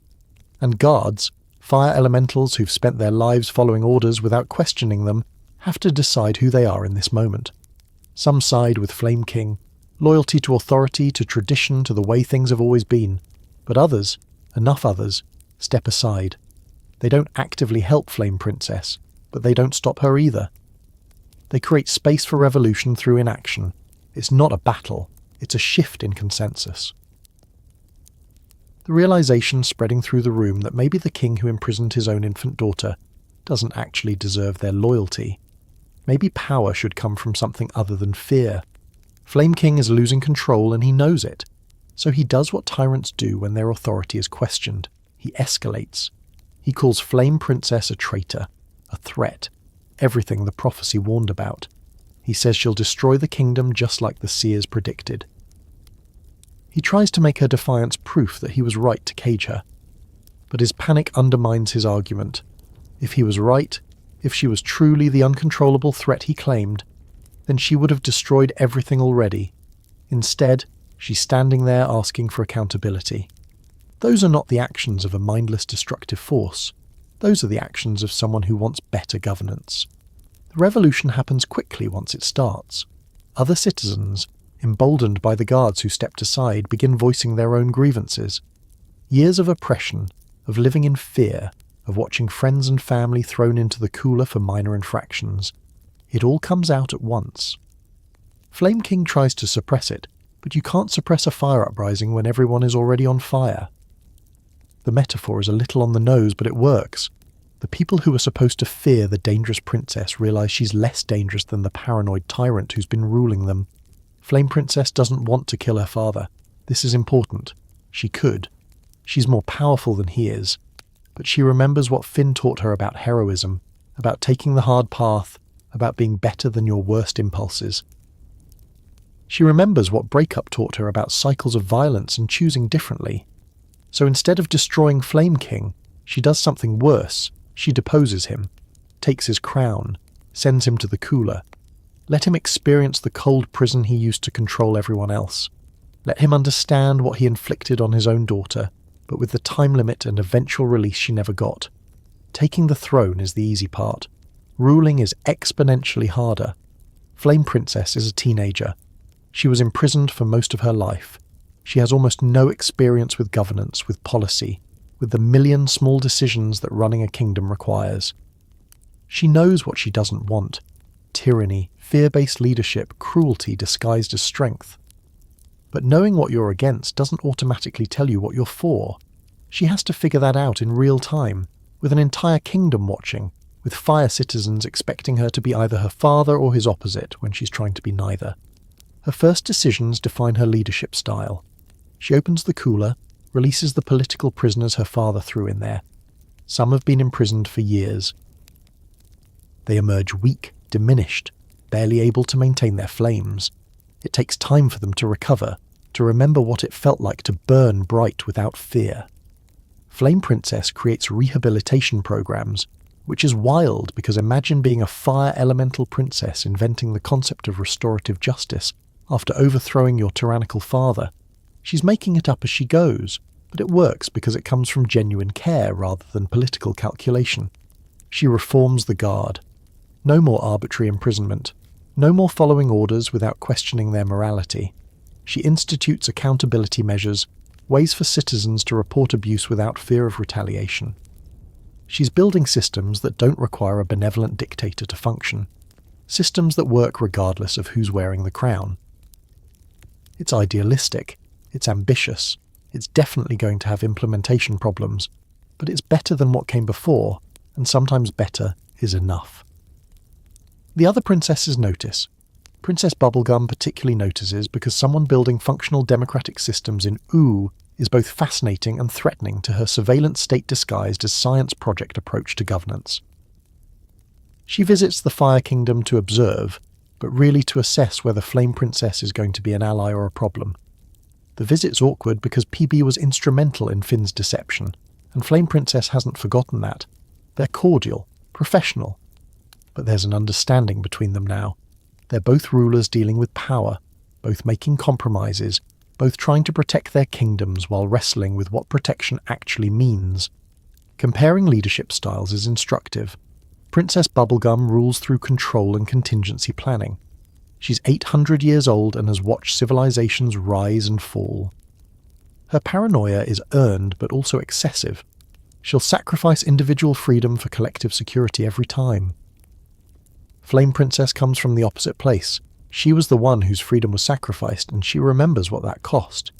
So her instinct is toward liberation, toward trusting her citizens until they prove untrustworthy, toward building power from the bottom up rather than concentrating it at the top. Neither approach is perfect. Bubblegum's control prevents chaos but creates stagnation and resentment. Flame Princess's freedom invites chaos but creates genuine loyalty and innovation. The Fire Kingdom under her rule is messier than under her father. There are disagreements, debates, citizens questioning policies openly. But it's alive in a way it wasn't before. Fear creates order, but kills growth. Freedom creates mess, but allows evolution. Flame Princess chooses mess, chooses trust, chooses the risk of being betrayed over the certainty of betraying herself. The challenges are relentless. Fire Kingdom has trade relationships to maintain, territorial disputes with neighbouring kingdoms, internal factions who want different things. Flame Princess has to navigate all of this while also just being a teenager trying to figure out who she is. She makes mistakes, trusts the wrong advisor, implements a policy that backfires, lets her emotions override her judgment in diplomatic meetings, but she owns her mistakes publicly, apologises when she's wrong, adjusts course when evidence suggests she should. It's leadership that's vulnerable in ways Ooh rarely sees. The irony is thick and intentional. The girl everyone locked away for being too powerful, too dangerous, too likely to destroy everything, becomes the stabilizing force in her kingdom. She's not stable because she's been tamed or controlled. She's stable because she's free to be herself, which means she's not constantly fighting against containment. The prophecy said she'd destroy the world. Instead, she rebuilds one corner of it, makes it better, proves that power itself isn't the problem. How you hold it, how you use it, whether you use it for others or just for yourself, that's what matters. Breaking generational cycles is the underlying theme of her entire rule. Flame King ruled through fear because that's how his father probably ruled. Trauma and tyranny passed down like genetic traits, each generation believing this is just how fire elementals govern.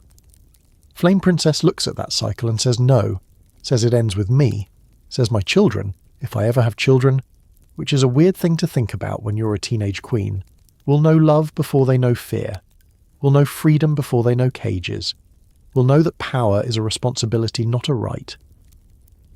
She visits her father in the cooler sometimes, not out of duty, out of something more complicated, the desire to understand him, to see if there's anything salvageable in their relationship, to give him the chance for redemption she wishes someone had given her. The conversations are difficult. Flame King is unrepentant mostly, believes he did what was necessary, but occasionally in vulnerable moments he admits that maybe fear was easier than trust, that maybe he imprisoned her because facing his own capacity for love was scarier than facing the prophecy. Those moments don't fix anything, don't erase the trauma, but they complicate the narrative in ways that feel real. Villains aren't usually pure evil. They're usually afraid people making terrible choices and calling it strength. Flame King is a bad father and a worse king, but he's also a person shaped by his own fears and limitations. Understanding that doesn't mean forgiving him. It just means seeing the full picture. Flame Princess rules better than he did, partly because she understands what shaped him and chose differently. The teenage queen aspect is important because it highlights how much she's lost and gained. Most teenagers are worried about homework and dating and figuring out their identity. Flame Princess is doing all that, plus running a kingdom, reforming government systems, navigating international politics, and processing childhood trauma. She doesn't get to be just a teenager. The crown is heavy literally and metaphorically, but she wears it because someone has to, and better her than someone who'll bring back the tyranny. She's lonely though. That's the cost nobody talks about. Being a ruler means being separate. She can't fully relax around her subjects because she's their queen, can't complain to advisors because she needs to project strength, can't date casually because every relationship is now political. The crown fixed her external freedom but created new internal cages, different from the lamp, better, but still confining in ways that hurt. Late at night, sitting alone in the throne room that used to be her father's, Flame Princess sometimes thinks about the prophecy, about whether she still might destroy the world, about whether that destruction looks like fire and chaos, or whether it looks like dismantling old systems and forcing people to build better ones. Maybe the prophecy was always about this, about her destroying the world her father built, about burning down tyranny and seeing what grows from the ash. Maybe destruction isn't always bad. Maybe sometimes you have to burn everything down before you can create something worth keeping. The girl they locked away for being too powerful learned the hardest lesson. Power isn't the problem. Power is neutral. Fire isn't good or evil. It just burns. What matters is whether you burn bridges or forge paths, whether you destroy for destruction's sake or clear space for something better. Flame Princess chose paths, chose building, chose using her fire to illuminate rather than just consume, and in doing so she proved that the most dangerous thing about her was never her power. It was everyone else's fear of what she might become. She became a queen, not because of destiny or prophecy or being the hero's girlfriend, but because she freed herself, learned herself, and decided that power given freely to help others is the only kind worth having. The crown sits heavy, but the lamp sat heavier. And she'll take heavy over empty every single time. There's a moment in every teenager's life where they realise they're not just themselves, they're part of something bigger. For most people, that's understanding you're part of a community, a generation, a historical moment. For Flame Princess, it's realising she's not just a fire elemental, she's the fire elemental. Capital T, capital F, capital E. She's not a girl who happens to be made of fire. She's fire itself given consciousness, and a kingdom to rule and teenage existential angst. She's a fundamental force of reality, who also worries about whether her leadership decisions are good enough, and whether anyone actually likes her or just fears her. It's a lot. The Elements miniseries happens when Flame Princess has been ruling for a while. She's gotten comfortable with the crown, settled into governance, figured out how to balance being a teenager and being a queen. She's done the hard work of reform, of building systems that don't rely on tyranny, of proving that power doesn't have to mean cruelty. Things are stable, which in Adventure Time terms means everything is about to go catastrophically wrong. Because stability in OO is just chaos taking a breath before the next disaster. Patient Saint Pym shows up and ruins everything, as ancient magic users tend to do. Patience is an ice elemental from before the Mushroom War, thousands of years old, frozen in time until she decides to wake up and meddle with the present. She has opinions about how elements should work. Specifically, she thinks elementals should embrace their nature completely. Stop trying to be balanced. Stop trying to coexist with other elements. Stop pretending they're anything other than pure embodiments of their fundamental force. She's basically advocating for elemental fascism. Fire should only be fire. Ice should only be ice. No mixing, no compromise, no complexity. Her philosophy is seductive in a dangerous way. Because Flame Princess has spent her entire life being told to control herself, suppress herself, be less than what she is. And here's someone ancient and powerful saying, actually, you should be more of what you are. Stop holding back. Embrace your fire completely. Let it burn without restraint or apology. For someone who's been caged and contained and constantly monitoring herself, that message hits different. It sounds like freedom.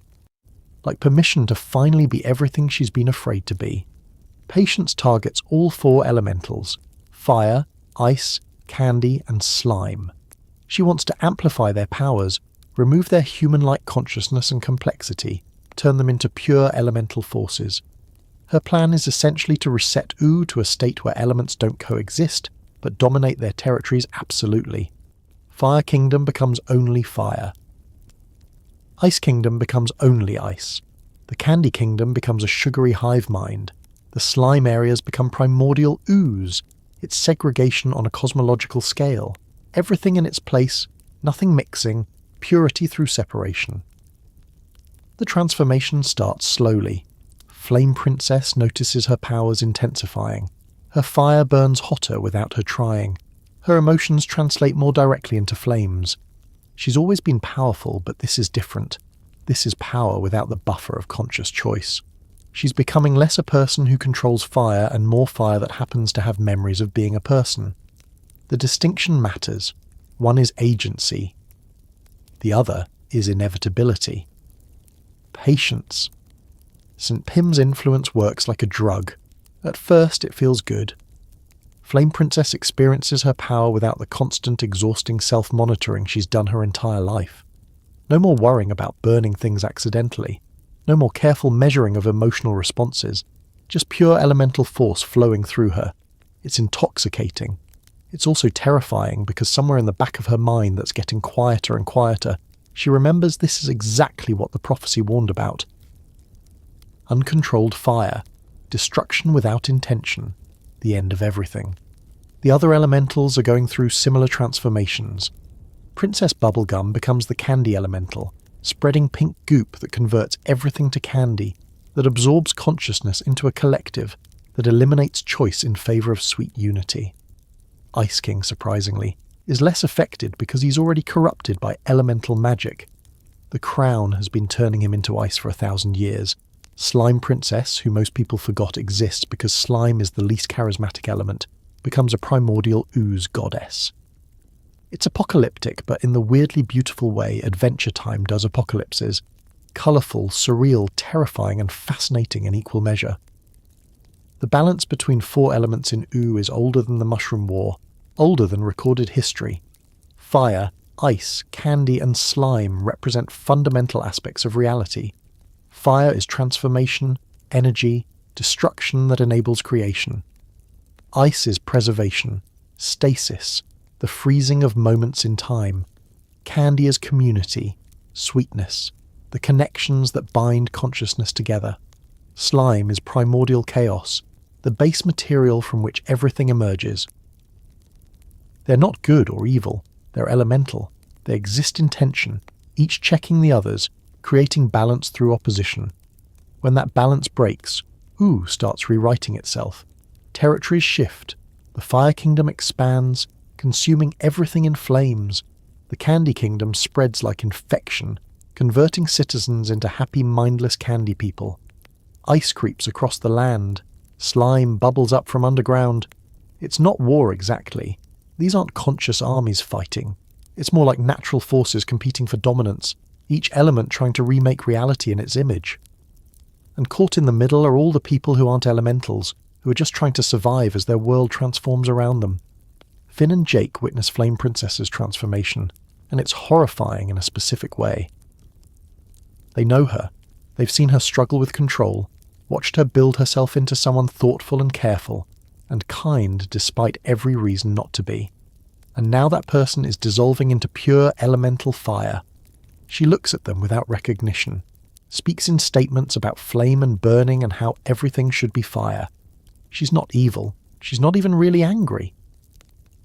She's just fire doing what fire does, and the person who used to direct that fire is gone, consumed by the very thing she was made of. The challenge of fire as an element is that it's inherently transformative and destructive. Ice can preserve things, candy can connect things, slime can birth things, but fire changes things permanently. You can't unburn something, you can't reverse combustion. Fire is the element of irreversible transformation, which makes it uniquely dangerous when it's uncontrolled. The other elements can theoretically coexist in their pure forms. Frozen things, sweet things, slimy things can occupy the same space. But fire consumes. Fire spreads. Fire turns everything else into more fire. Flame Princess as pure elemental force is breathtaking and terrible. She's more powerful than she's ever been, capable of reshaping entire landscapes with a thought, creating fire constructs, flame creatures, burning architecture that lives and breathes. She's a goddess in her element, unlimited by mortal concerns or emotional complexity. But she's also lost everything that made her herself. The girl who asked questions, who reformed her kingdom, who chose kindness over cruelty. That person is buried under layers of pure elemental consciousness. The prophecy is coming true, just not in the way anyone expected. Her relationship with the other elementals in this state is instinctive rather than political. Fire opposes ice naturally. They cancel each other out, create steam and violence where they meet. Fire and candy have weird synergy. Candy burns easily, feeds flames, creates this horrifying cooperation where the candy spreads and the fire follows, consuming what the candy creates. Fire and slime are chaos meeting chaos, both primordial forces that predate consciousness, that remember when ooh was just elements combining and separating without purpose. Patience saint. Pym watches her plan unfold and feels vindicated. This is what elementals should be. Pure, powerful, uncomplicated by human emotions or moral concerns. She sees the transformation as elevation, as finally allowing these forces to achieve their full potential. She doesn't recognize it as loss, because she's been so separate from humanity for so long that she's forgotten consciousness is valuable. She thinks clarity means simplicity, that power means eliminating everything that creates hesitation or doubt. She's wrong, but she's wrong with conviction, which makes her dangerous. The restoration is only possible because of Finn and Jake. They have to venture into each elemental territory and remind the elementals of who they were before Patience's influence. For Flame Princess, that means going into the heart of the Fire Kingdom, which is now barely recognizable. Everything is burning all the time. Fire exists in forms that shouldn't be possible. Solid flame, liquid fire, fire that thinks and moves and wants to spread. Finn has to confront elemental Flame Princess while fireproof enough to survive but vulnerable enough that she might remember him. He brings her things that matter to their shared history. Not just their relationship. That's too small, too personal, too wrapped up in his mistakes. He brings her evidence of what she built after the breakup. Shows her fire citizens who aren't burning with terror but with purpose, who remember their queen who freed them from tyranny. Reminds her that she chose to be more than fire, that she built systems and structures not despite her elemental nature, but because of the consciousness that directed it. That being fire and being a person aren't opposites, they're synthesis. The moment of return is gradual and painful. Flame Princess's consciousness filtering back through layers of elemental force, remembering individuality, remembering choice, remembering that she spent her whole life being told she was just dangerous fire, and she proved them wrong by being dangerous fire, and a person who used that fire responsibly. It's not a switch that flips. It's a process of reintegration. The fire doesn't go away. She's still elemental force given form. But the given form part matters. The shape of consciousness directing the flame. The choices that make her Flame Princess instead of just flame. She comes back to herself confused and ashamed. She remembers what she did as pure elemental. The destruction, the expansion, the complete disregard for anything that wasn't fire. She remembers looking at Finn without recognizing him, at her citizens without caring about them, at her carefully built kingdom without understanding why it mattered. She remembers being free of burden, free of responsibility, free of everything that makes life complicated. And part of her, the part she doesn't want to acknowledge, remembers it feeling good. That's the uncomfortable truth about the elemental crisis. It felt good to stop fighting. To stop controlling. To stop being careful every second of every day. Being pure elemental force meant no more anxiety about destroying things accidentally. No more constant monitoring of emotions. No more weight of leadership or relationships or expectations. Just existing as what you are without apology or restraint. It was terrible for everyone else. But for Flame Princess, for that brief period, it was relief.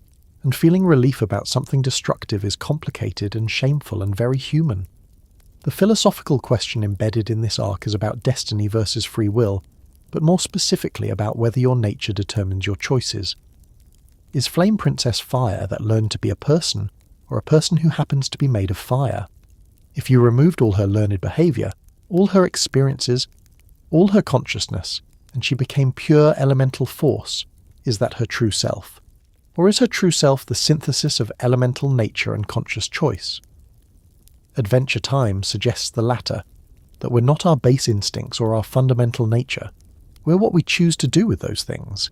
Flame Princess's nature is fire. That's unchangeable.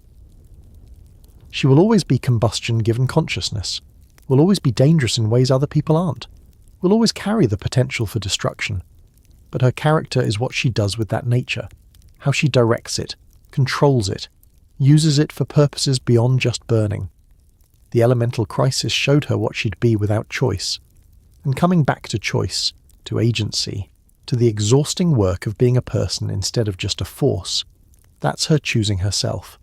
Choosing complexity over simplicity, choosing the hard thing over the easy thing. The balance is restored but changed.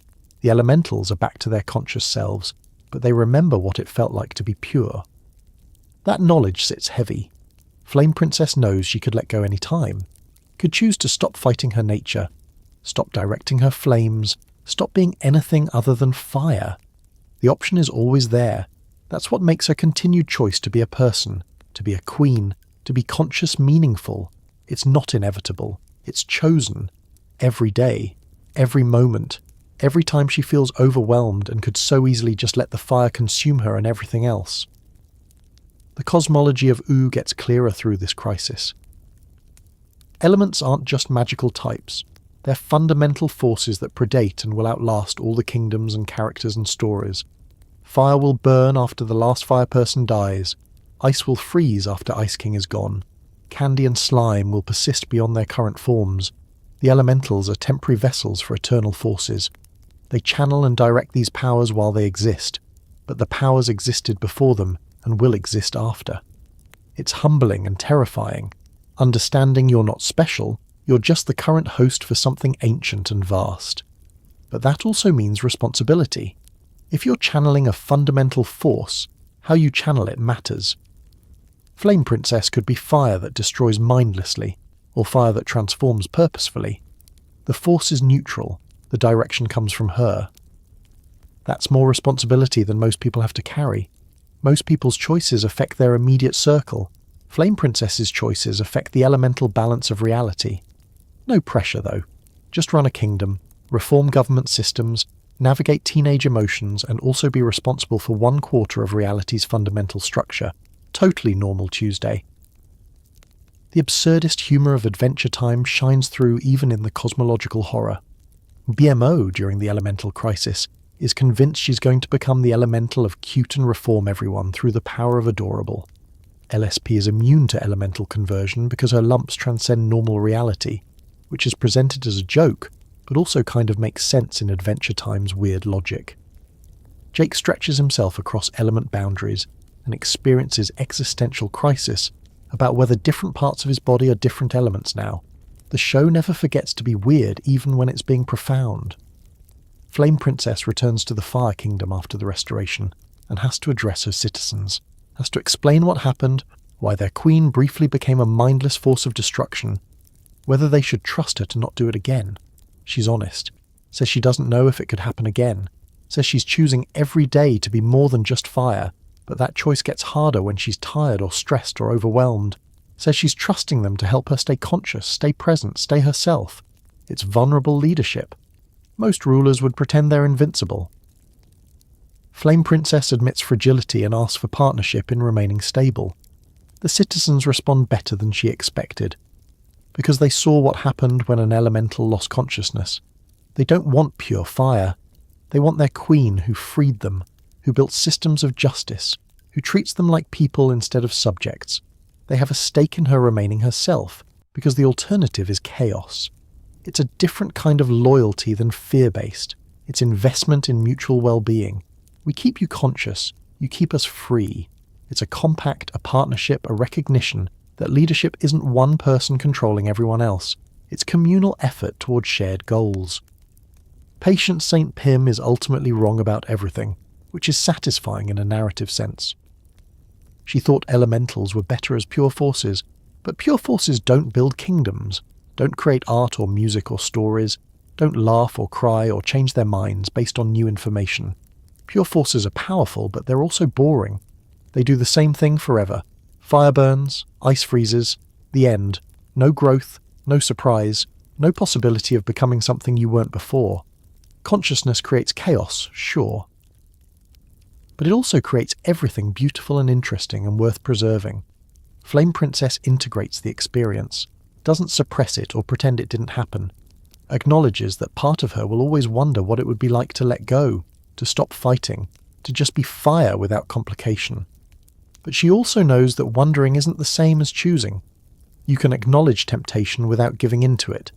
You can understand the appeal of simplicity without abandoning complexity. The elemental crisis taught her that her nature is powerful and dangerous, and will always be there. But it also taught her that choosing to direct that nature is what makes her more than nature. It's what makes her herself. Being made of fire means you're always one bad day away from burning everything down. The question is, do you let that define you? Do you live in constant fear of your own power, or do you learn to trust yourself to wield it responsibly? Flame Princess spends her whole life navigating that question. The lamp was one answer, contained the fire so completely that it can't hurt anyone. The elemental crisis was another answer, let the fire burn without restraint or direction. But the real answer, the one she builds slowly and painfully, is different. Direct the fire, choose where it burns, use it to forge instead of just consume. Accept that you're dangerous and choose to be dangerous in ways that protect instead of harm. She'll never be safe. That's the thing to understand. Fire is never safe. It's always one spark away from conflagration. But safe isn't the only valuable thing to be. Fire provides warmth, light, transformation, the destruction of old things that make space for new growth. Flame Princess decides that being dangerous and being good aren't mutually exclusive. That you can carry enormous destructive potential and still choose, daily, to build instead of burn. That consciousness isn't a weakness layered over elemental strength. It's what makes elemental strength meaningful. The girl made of fire learned she could be unmade, could dissolve into pure element, could lose everything that makes her herself. And she chose to come back, chose consciousness over simplicity, chose the hard work of remaining a person when being a force would be easier. That choice, made every day, is what makes her royalty, not the crown, not the power. The choice to be more than what she's made of. To be fire, yes, but also everything fire could become if it learned to think, to feel, to care about the things it touches. The elements will always call to her. Pure fire, no complications, just burning forever. But she's built something in the space between nature and choice, a kingdom, a self, a future that isn't predetermined by prophecy or elemental inevitability. She's writing her own story with flames that she finally learned to direct instead of just suppress. And that story burns bright enough to light the way for anyone else who's been told they're too much, too dangerous, too likely to destroy everything. Because destruction is neutral. It's what you build from the ashes that defines you. There's a specific kind of freedom that comes after a breakup when you realize the world didn't end just because the relationship did. Flame Princess experiences this freedom in stages. First, there's the grief, the hole where someone used to be, the habits you built around another person that now just highlight their absence. Then there's the weird liminal space where you're not quite over it but not quite in it either. And finally, if you're lucky, there's the part where you remember you're a whole person who existed before them and will continue existing after them. Flame Princess gets there eventually.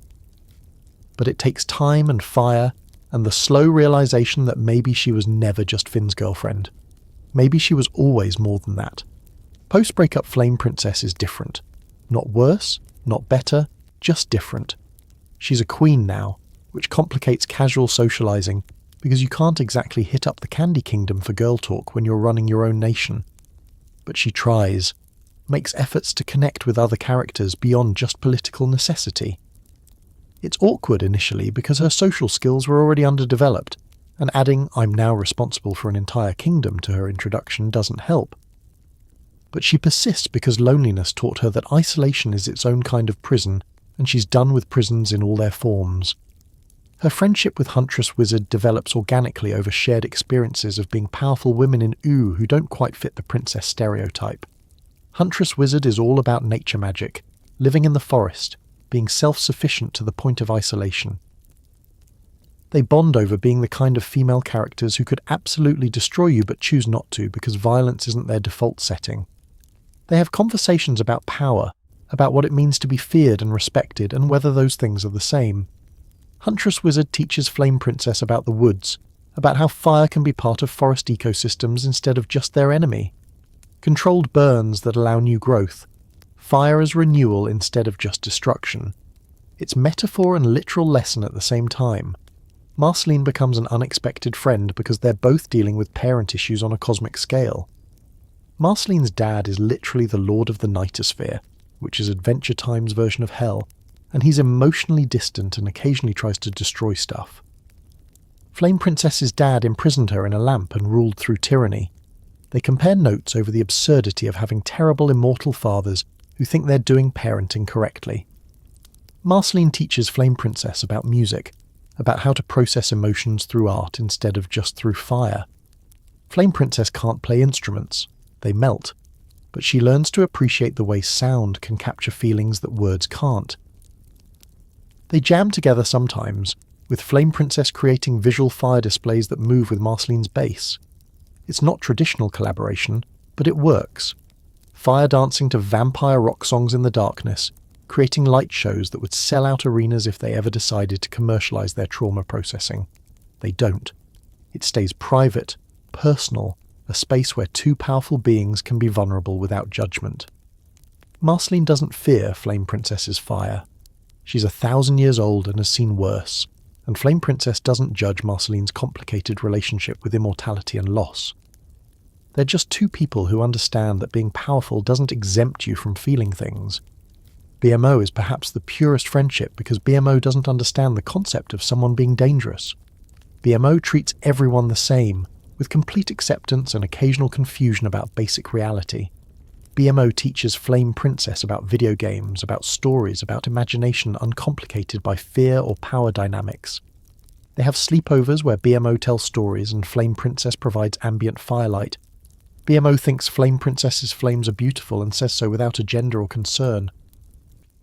It's the first time anyone's called her beautiful without adding "but dangerous" or "but scary" afterward. Just beautiful, period, full stop. It matters more than BMO probably realizes. The Cinnamon Bun situation deserves its own examination because it's weird and sweet and kind of sad in ways that reveal things about both characters. Cinnamon Bun follows Flame Princess to the Fire Kingdom after she takes the throne. He's barely smart, got baked properly later and gained intelligence, but is still kind of simple in the way that Adventure Time treats as endearing rather than insulting. He declares his loyalty to her, wants to be her knight, her protector, her something. And Flame Princess, still processing the Finn breakup, still figuring out who she is alone, lets him stay. They have a thing. It's not quite a relationship. It's not quite not a relationship. Cinnamon Bun worships her in a way that should be flattering, but mostly makes her uncomfortable, because she remembers Finn doing a gentler version of the same thing. The pedestaling, the hero worship, the treating her as an ideal rather than a person. But Cinnamon Bun is also uncomplicated in ways that are refreshing after Finn's lies and manipulation. He says what he means. He's loyal without agenda. He helps rebuild the Fire Kingdom not because he's trying to fix her, but because he genuinely wants to help. There's no deception, no secret conversations with other princesses, no treating her as a problem to manage. But it's not love, not the way love should be. Flame Princess knows that even if she doesn't articulate it clearly. Cinnamon Bun loves the idea of her. Powerful Fire Queen, saved him from his own inadequacy, gave him purpose.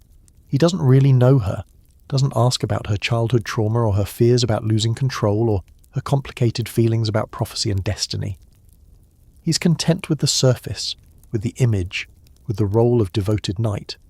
And Flame Princess deserves someone who wants to know her depths, not just admire her flames. The relationship, such as it is, fizzles naturally. No dramatic breakup, no betrayal.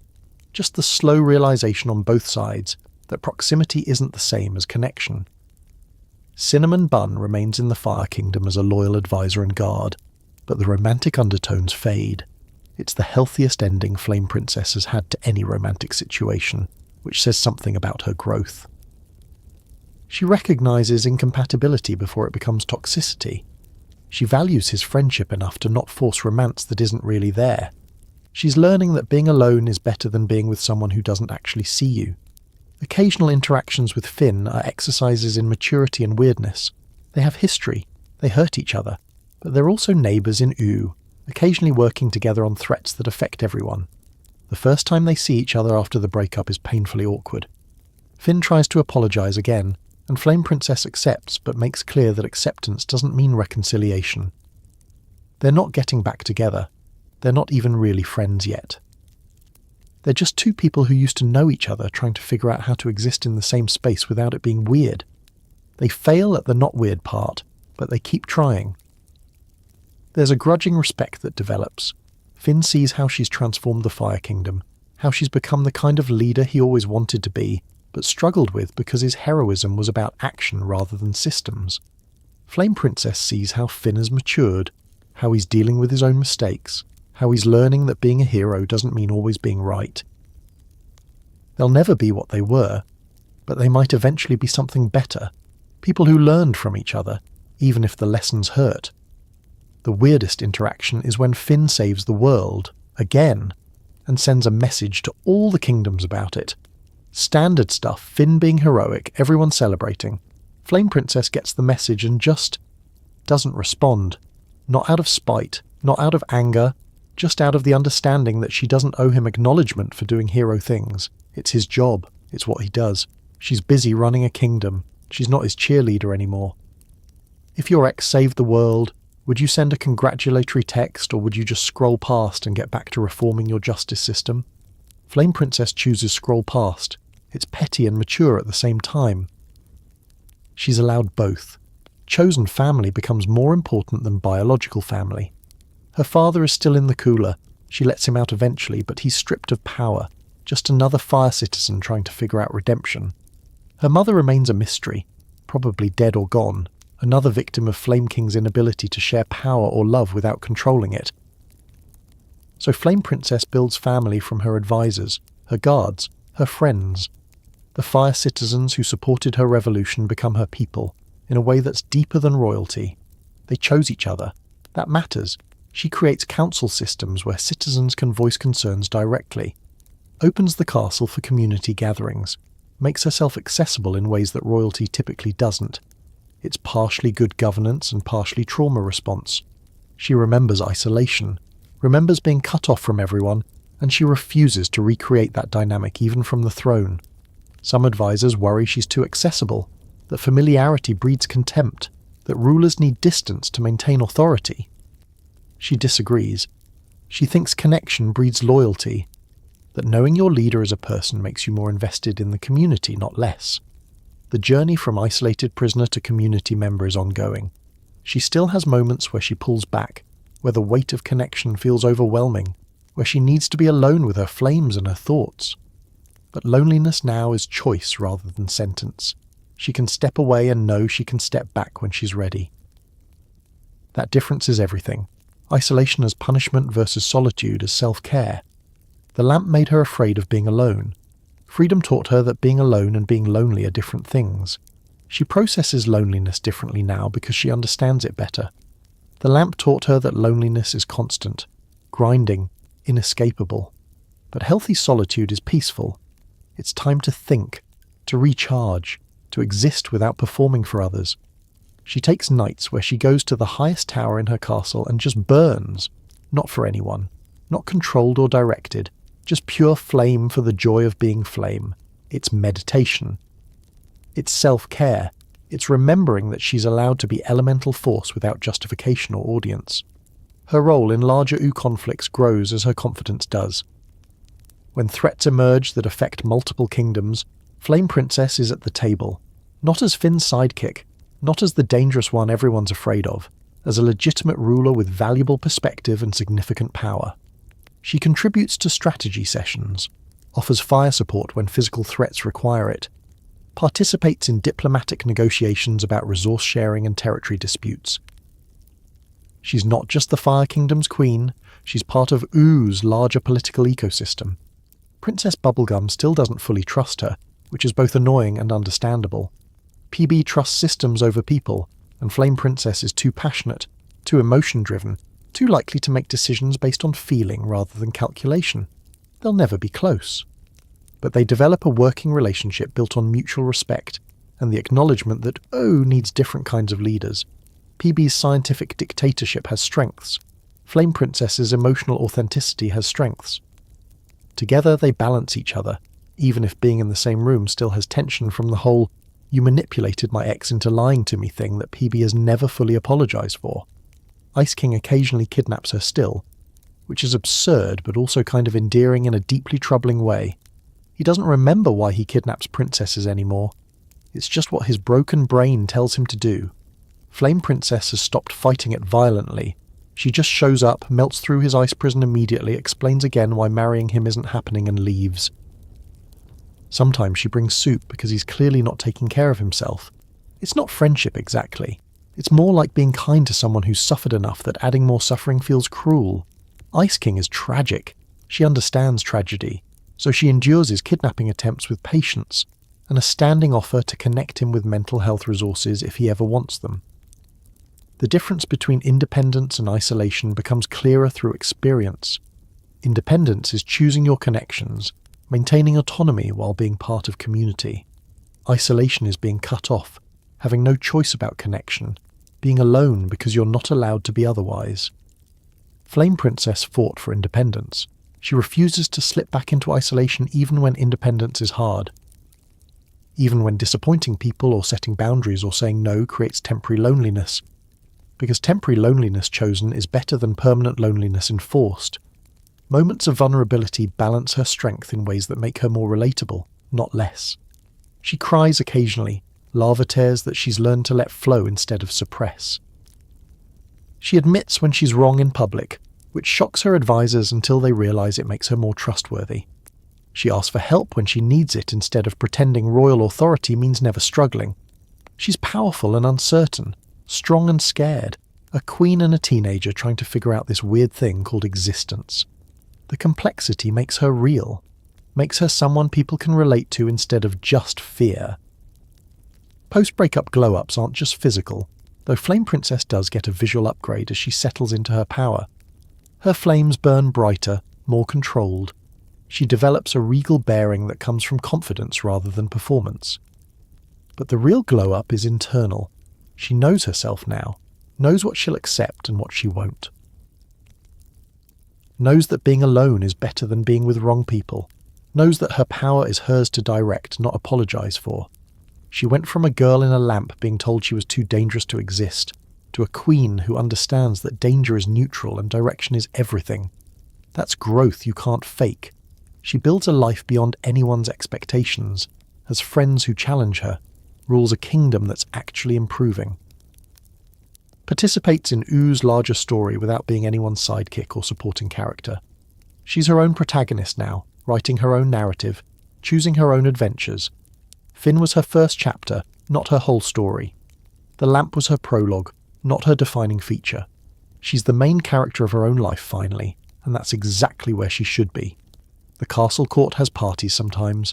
Nothing like bubblegum's formal balls or lumpy space princesses' drama festivals, just gatherings where fire citizens and visitors who can tolerate heat come together, share stories, celebrate surviving another day, and ooh. Flame Princess attends not as distant royalty, but as someone genuinely interested in her people's lives. She laughs at their jokes, asks about their families, remembers details from previous conversations. She's not performing community, she's living it. That's the difference between her and her father. He ruled from distance and fear. She rules from proximity and care. Late at night, sitting alone but not lonely, Flame Princess sometimes thinks about the prophecy that defined her childhood, about destroying the world, about being too dangerous to live free. She wonders if the prophecy was ever real or if it was just an excuse for fear. She'll never know for certain, but she knows this. If she was going to destroy the world, she would have by now. She's been through heartbreak, betrayal, elemental transformation, revolution, the weight of leadership. She's had every excuse to lose control, and she hasn't. Maybe that's its own kind of prophecy fulfillment.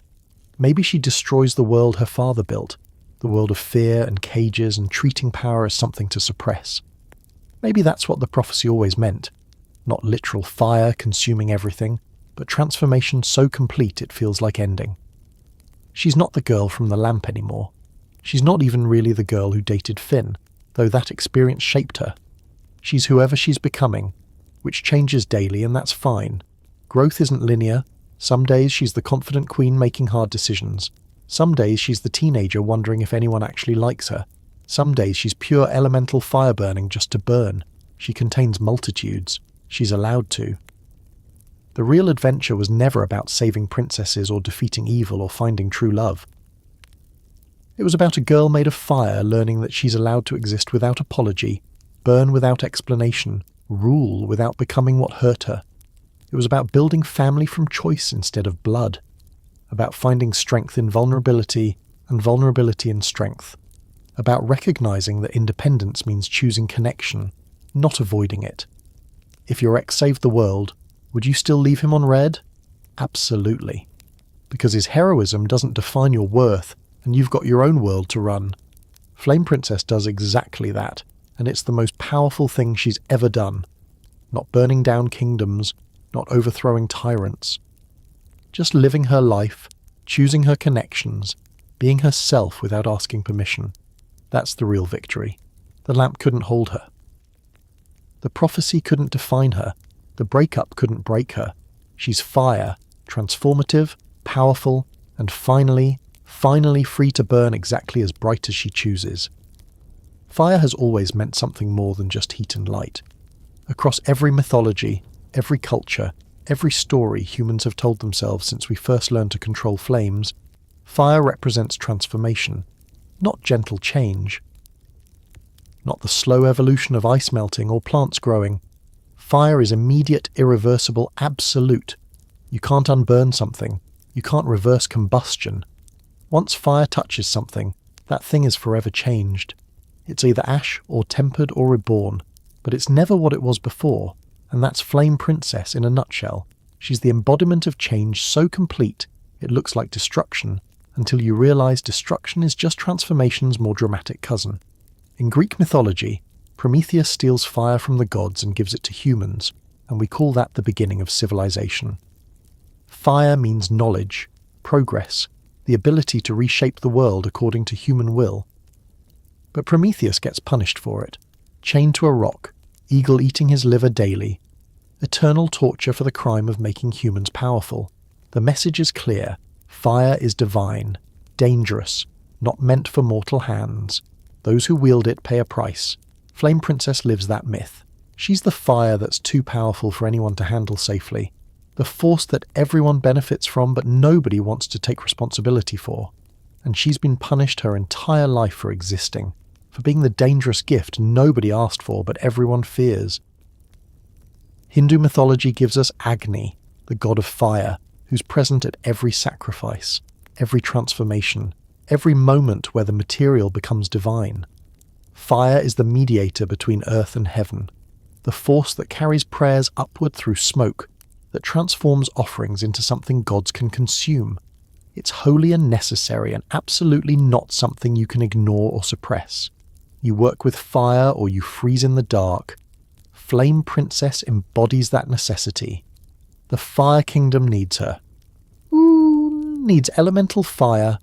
You can't just eliminate her because she's dangerous. You have to learn to coexist with danger, to respect it, to understand that some forces are too fundamental to contain. Norse mythology burns everything at Ragnarok. The world ends in flames, but from those flames, the world is reborn. Fire is apocalypse and genesis simultaneously. It's the end that enables the beginning. You can't have new growth without clearing the old. Forests understand this. Some seeds only germinate after fire. Some ecosystems require periodic burning to stay healthy. Flame Princess's destroyer isn't the villain. She's the necessary cleansing that allows renewal. Her overthrow of Flame King is Ragnarok on a personal scale.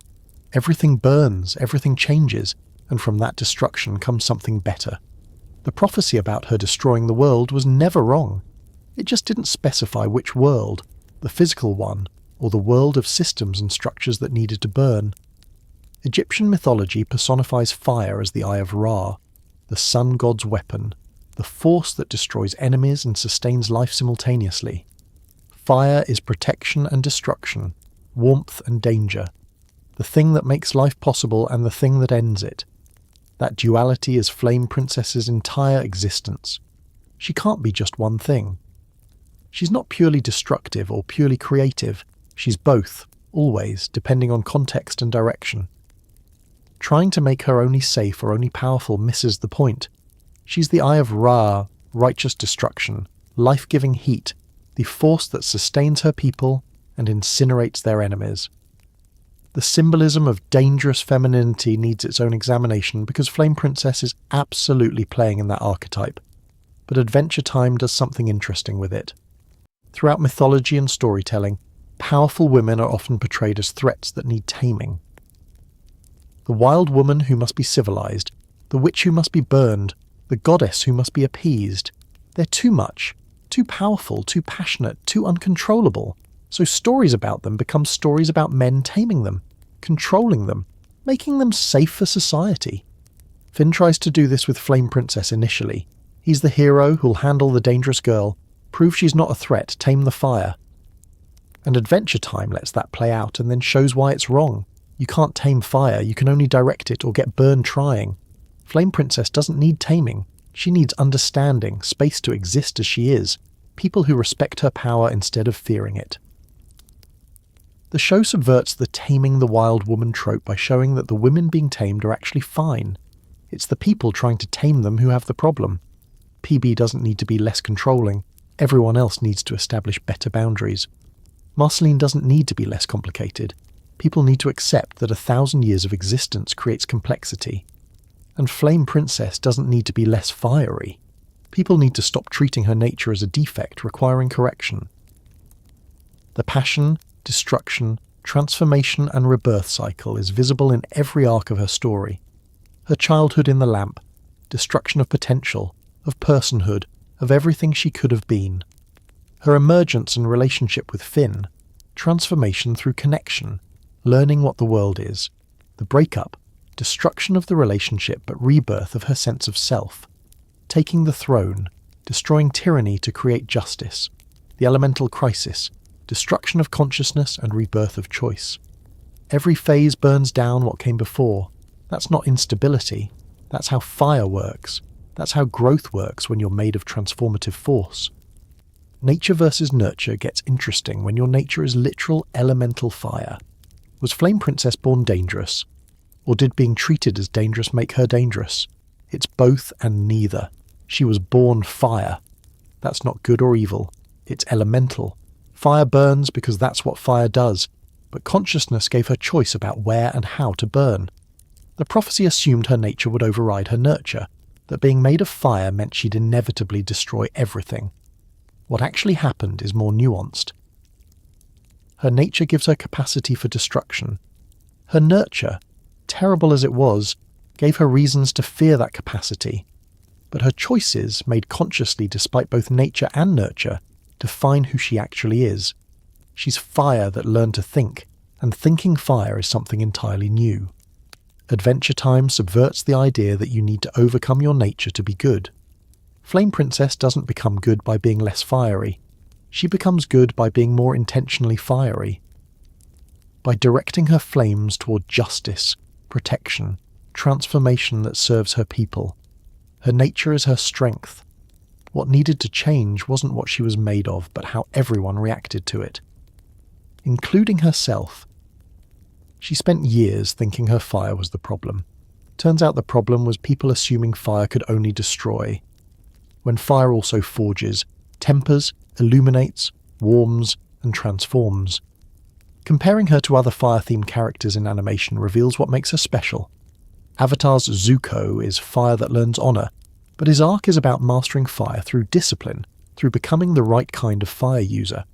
Flame Princess isn't learning to use fire better, she is fire learning to be a person. It's a fundamental difference. Zuko has fire powers, Flame Princess is fire-given consciousness. Her entire existence is the philosophical question of whether elemental forces can have agency, morality, personhood. She answers yes through living, through choosing, through being more than her nature even though she's never anything less than fire. Teen Titan's Starfire shoots fire blasts and flies, but fire is just one of her alien abilities. It's not her identity. Flame Princess can't separate herself from fire. It's not a power she uses, it's what she is. Every emotion creates flames. Every touch combusts. She can't have a day off from being fire. That constant state of being dangerous makes her story about living with yourself, not just controlling powers. It's closer to She-Ra's relationship with the sword or Steven Universe's relationship with his gem. The power isn't external, it's intrinsic, and you have to integrate it into your identity rather than just master it. The symbolism of born evil prophecies and determinism versus free will runs through her entire arc. Prophecies in fiction usually work in two ways. Either they're absolutely true and you can't escape them, so the story becomes tragedy. You are always doomed. Or they're misinterpretations and you can defeat them through cleverness or virtue. Flame Princess exists in this weird third space where the prophecy might be true, and she has free will. She might destroy the world someday. That potential never goes away. But she chooses not to, daily, moment by moment. The prophecy doesn't force her hand either way. It just describes capacity, not inevitability. She has the power to destroy everything. What she does with that power is choice. Determinism says you're just the inevitable result of your genetics and environment. Flame Princess should be destructive because she's fire and she was raised in trauma. Free will says you can overcome anything through choice. Flame Princess proves you don't have to overcome your nature. You can work with it. She doesn't defeat her fire nature through willpower. She integrates it into conscious choice. The flames don't disappear. They just burn according to her purposes rather than randomly. That's not free will overcoming determinism. That's synthesis of nature and choice creating something neither could create alone. The relationship between power, emotion and control is fascinating because Flame Princess literalizes the metaphor. When she feels strongly, her power intensifies. That's not unusual in fiction. Lots of characters power up through emotion. But for Flame Princess, it's constantly problematic because her baseline is already dangerous. Other characters can afford emotional spikes. Their anger makes them punch harder or glow briefly. Her anger sets buildings on fire. So she has to manage emotions in ways other people don't. Has to constantly monitor whether what she's feeling is dangerous to express. Has to live in this exhausting state of self-surveillance. That's what being too much feels like, when your natural emotional expression causes problems for everyone around you. When you learn to suppress and flatten, and make yourself smaller because existing at full intensity is socially unacceptable. Women especially get this message. You're too loud, too angry, too passionate, too much. Quiet down, calm down, be less. Flame Princess spent her childhood being told she was too dangerous. Then she spent her adolescence learning to control herself so thoroughly that she almost forgot who she was without the control. The elemental crisis showed her what pure, uncontrolled emotion looks like, and it was both liberating and terrifying. Coming back to balance meant accepting that emotion is valid, that intensity is allowed, but that expression requires consciousness. You can feel everything and still choose how you respond. That's not suppression. That's emotional maturity. Why her arc resonates with viewers dealing with anger, trauma, or feeling too much is because it's validation.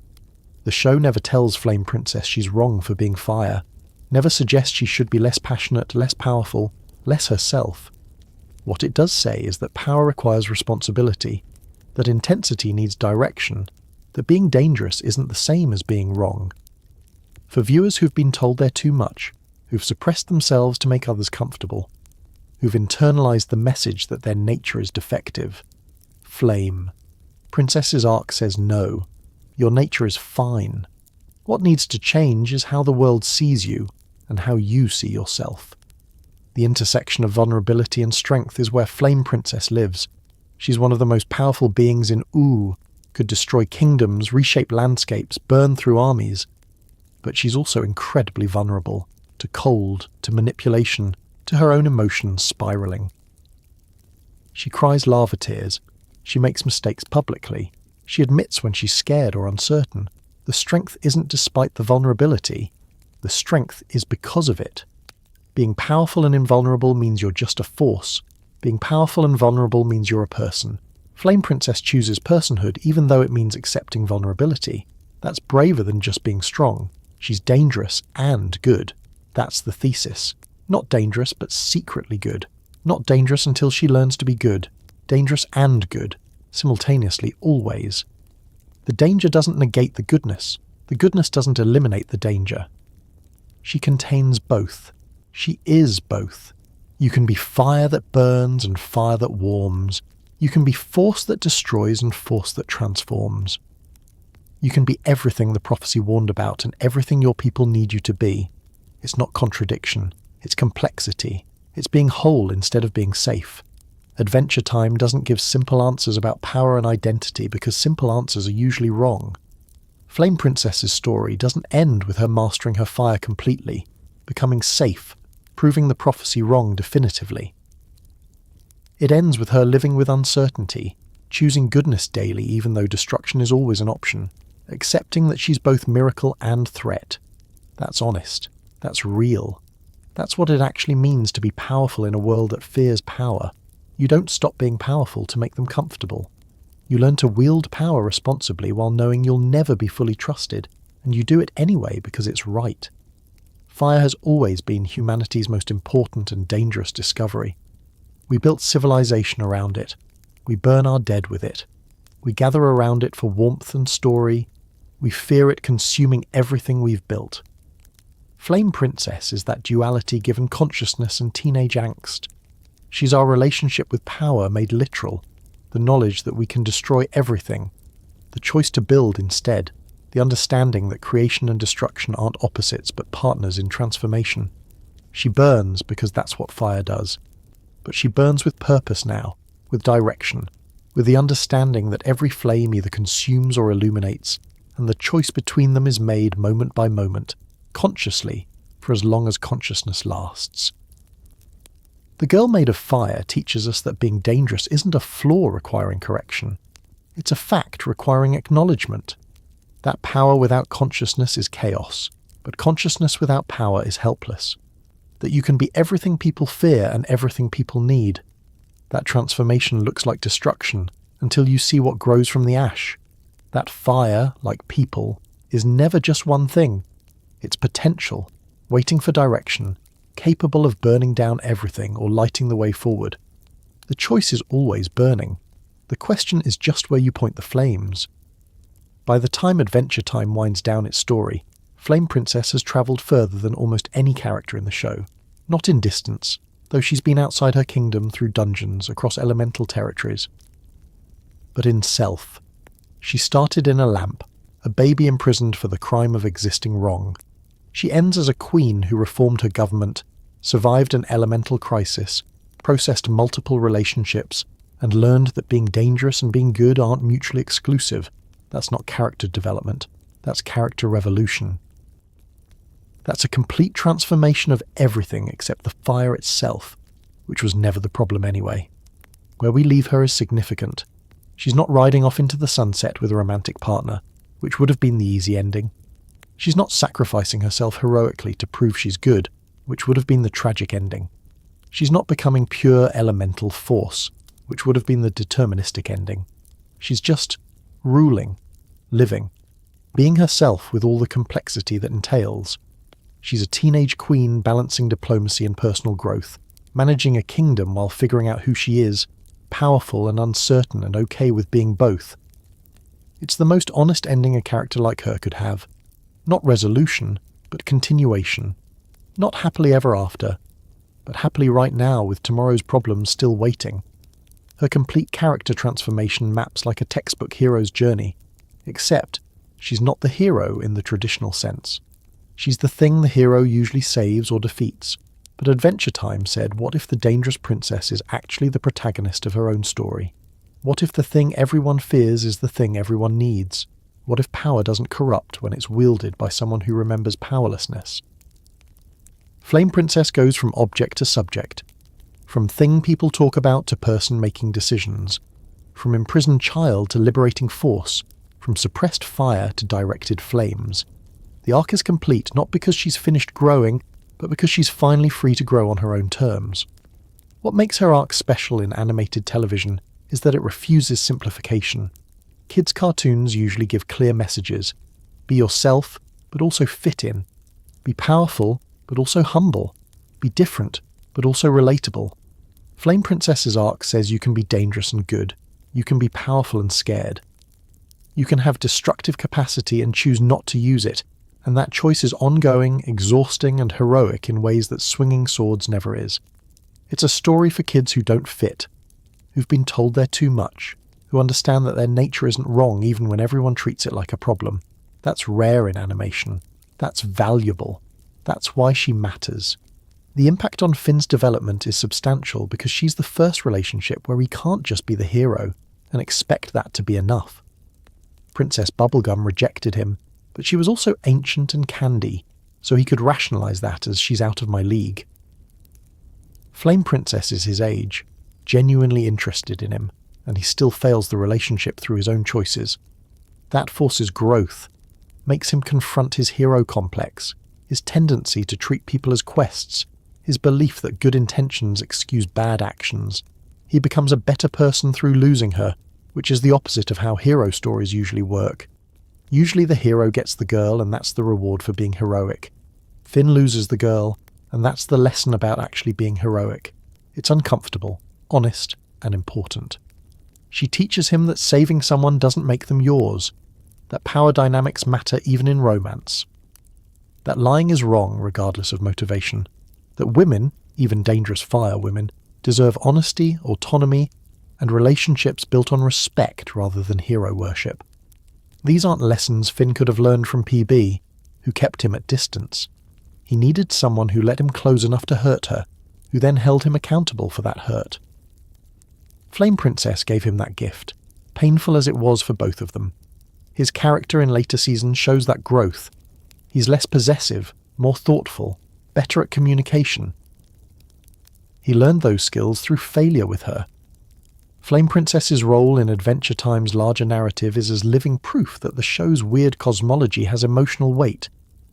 Is full of magic and elements and cosmic forces, but those forces have feelings, make mistakes, grow and change. She bridges the gap between this is a weird magical world and this world has people in it who matter. She's elemental fire and a teenage girl trying to figure out her identity. She's a fundamental force of nature and someone who worries about whether her leadership is effective. That synthesis makes the fantastical relatable. Makes viewers understand that even in a land of talking candy and magic dogs, the real adventures are internal. The real battles are with yourself. Why her story matters for representation of complex female characters goes beyond just having a powerful woman in the cast. Adventure Time has lots of powerful women, but Flame Princess is powerful in ways that aren't traditionally feminine. She's not graceful or mysterious or seductive. She's blunt, passionate, literally explosive. She's angry sometimes, and that anger is valid, not something she needs to overcome to be likable. She makes mistakes publicly, and doesn't lose respect because of it. She's a ruler who admits uncertainty. She's strong without being hard, vulnerable without being weak. She's allowed to be messy, complicated, still figuring it out. That's representation that matters, showing young viewers, especially young women, that you don't have to have everything figured out to be worthy of respect. She's also representation for anyone who's been labelled dangerous, anyone told they're too much, too intense, too likely to hurt people just by existing. The show never pathologizes her fire, never suggests she should be someone else. The message is learn to work with what you are, not against it.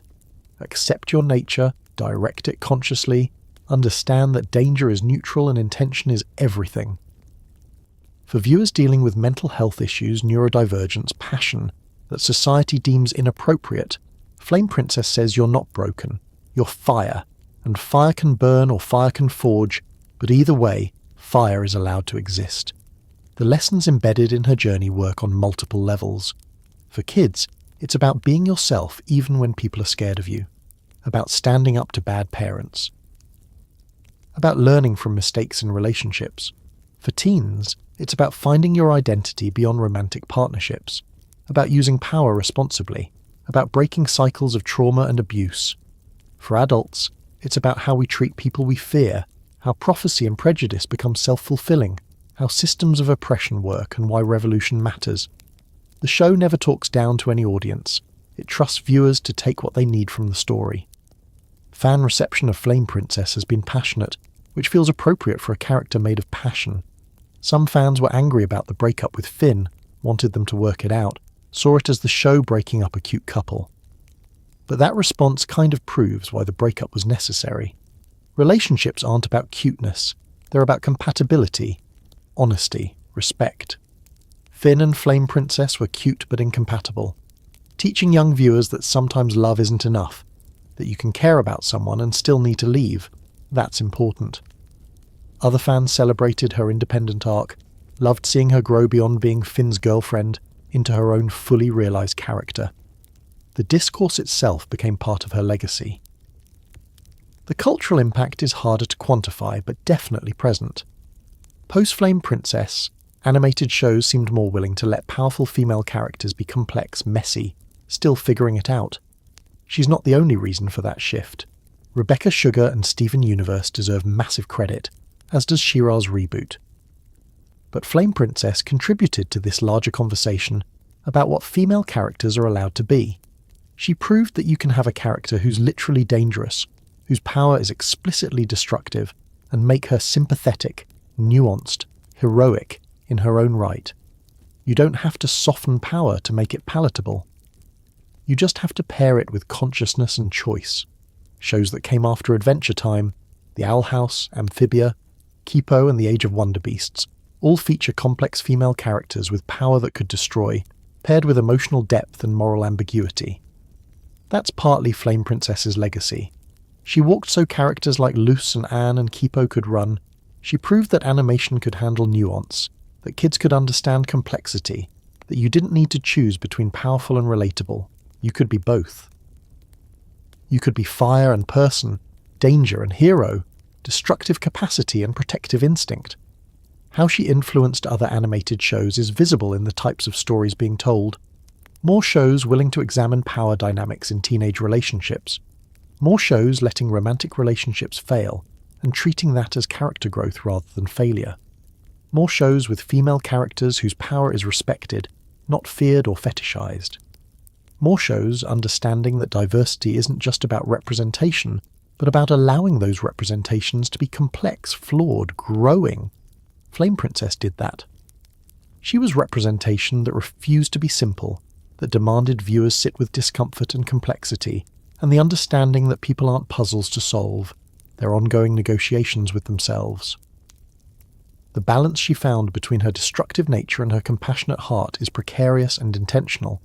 She didn't eliminate the destructive part, she integrated it, uses destruction when appropriate, tearing down unjust systems, burning away pretense, eliminating threats to her people, but pairs it with creation, building new government structures, forging relationships, illuminating darkness. She's both, always, forever. The fire that warms and the fire that burns, the force that destroys and the force that transforms. She found balance not by being less of anything, but by being more conscious of everything. That balance is something she maintains actively, not something she achieved once and finished. Some days it's easy, some days it's impossible, and she just tries to minimize damage. That's real. That's honest. That's what living with power actually looks like. Constant negotiation between capacity and choice, between what you could do and what you should do, between nature and ethics. She makes it look less lonely than it is. Makes viewers understand that being powerful means being responsible, and being responsible is exhausting, and doing it anyway is what heroism actually is. Peace with who you are doesn't mean you've figured everything out. It means you've stopped fighting yourself. Flame Princess reaches that place. Not in the lamp, where peace was just suppression. Not immediately after the breakup, where peace was confused with numbness. But eventually, gradually, she finds this space where she's fire, and that's fine. Where she's dangerous, and that's managed. Where she's still figuring things out, and that's allowed. She's not done growing, but she's done apologizing for existing. That's the peace that matters. The peace of being yourself without needing permission. Think about where she started. A baby in a lamp told her existence was a threat, raised in isolation and fear. Every message she received said, "You're wrong, you're dangerous, you're the problem. The world would be better if you didn't exist, or at least didn't exist so loudly." That's a foundation of shame, of self-hatred, of believing at your core that you're fundamentally flawed. Most people never recover from that kind of early trauma. They spend their lives trying to be smaller, quieter, less, hoping that if they just suppress enough of themselves, they'll finally be acceptable. Flame Princess does the opposite. She gets bigger, not in ego, but in presence.